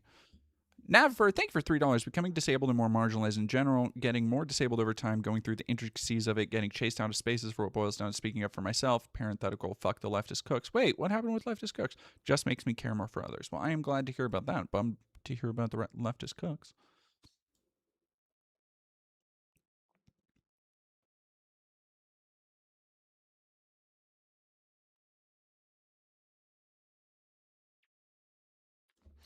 Tom, 5227, do you have any recommendations for any of the Alien games on console? Thank you and stay safe. Yes, Alien Trilogy on the PS1 is a very good, like, Doom-like. I like Alien Trilogy quite a bit. It's very fun, but it gets old quick. If you probably can't get a copy reasonably priced, especially not anymore because it's kind of blown up after I think some YouTubers did videos on it. But I used to have a copy of Alien Resurrection. That game whips. If you can download a PlayStation emulator and play Alien Resurrection fucks. Then after that, you got Alien Isolation, Alien Rogue. What What was the one that came out? I got it because I thought it was a VR. Rogue Excursion came out. That's pretty good. Rogue Excursion was pretty fucking good. I ended up getting it after people told me there was a non-VR mode. And then the Rebellion, like AVP and AVP2, the old ones are great. And then I enjoyed the Rebellion Alien versus Predator quite a bit.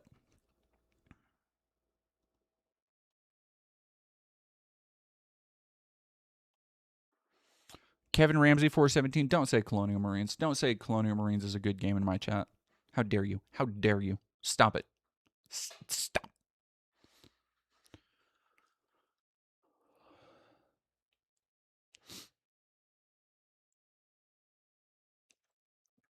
Aren't the Vong just the organic Borg? Kind of like, yeah, kinda, I guess.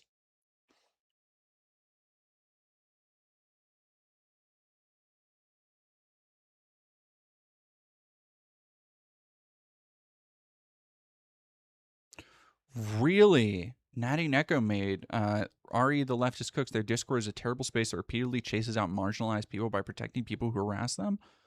I didn't know that. I guess I didn't know they had a Discord. Anyway. I did not. That's very disappointing to hear. Oh, okay.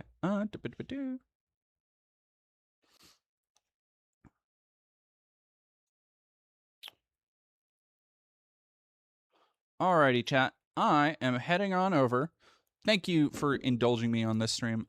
If you wouldn't mind, I do need, well, not do need. If you would enjoy, or if you would please, if we could drop Ko-Fi links in the chat really quick before we go over and raid Actual Jake.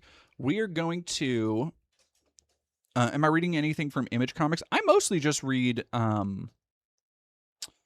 EC comics lately. My pull list has literally just been like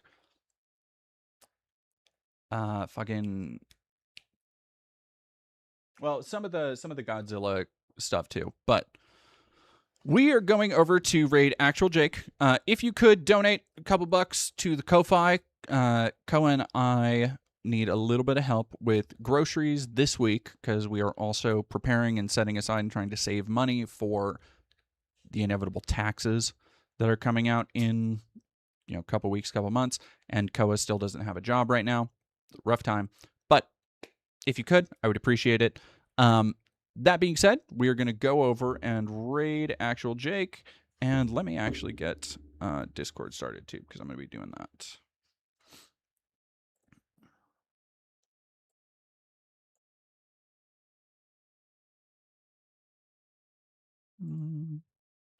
Should I have that? Output options. Input options. There we go. Right.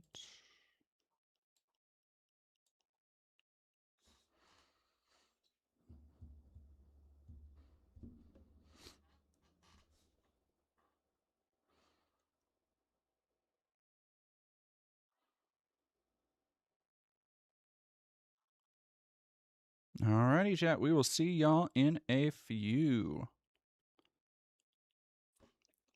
Go over, follow the raid over to Actual Jake on Twitch, and yeah.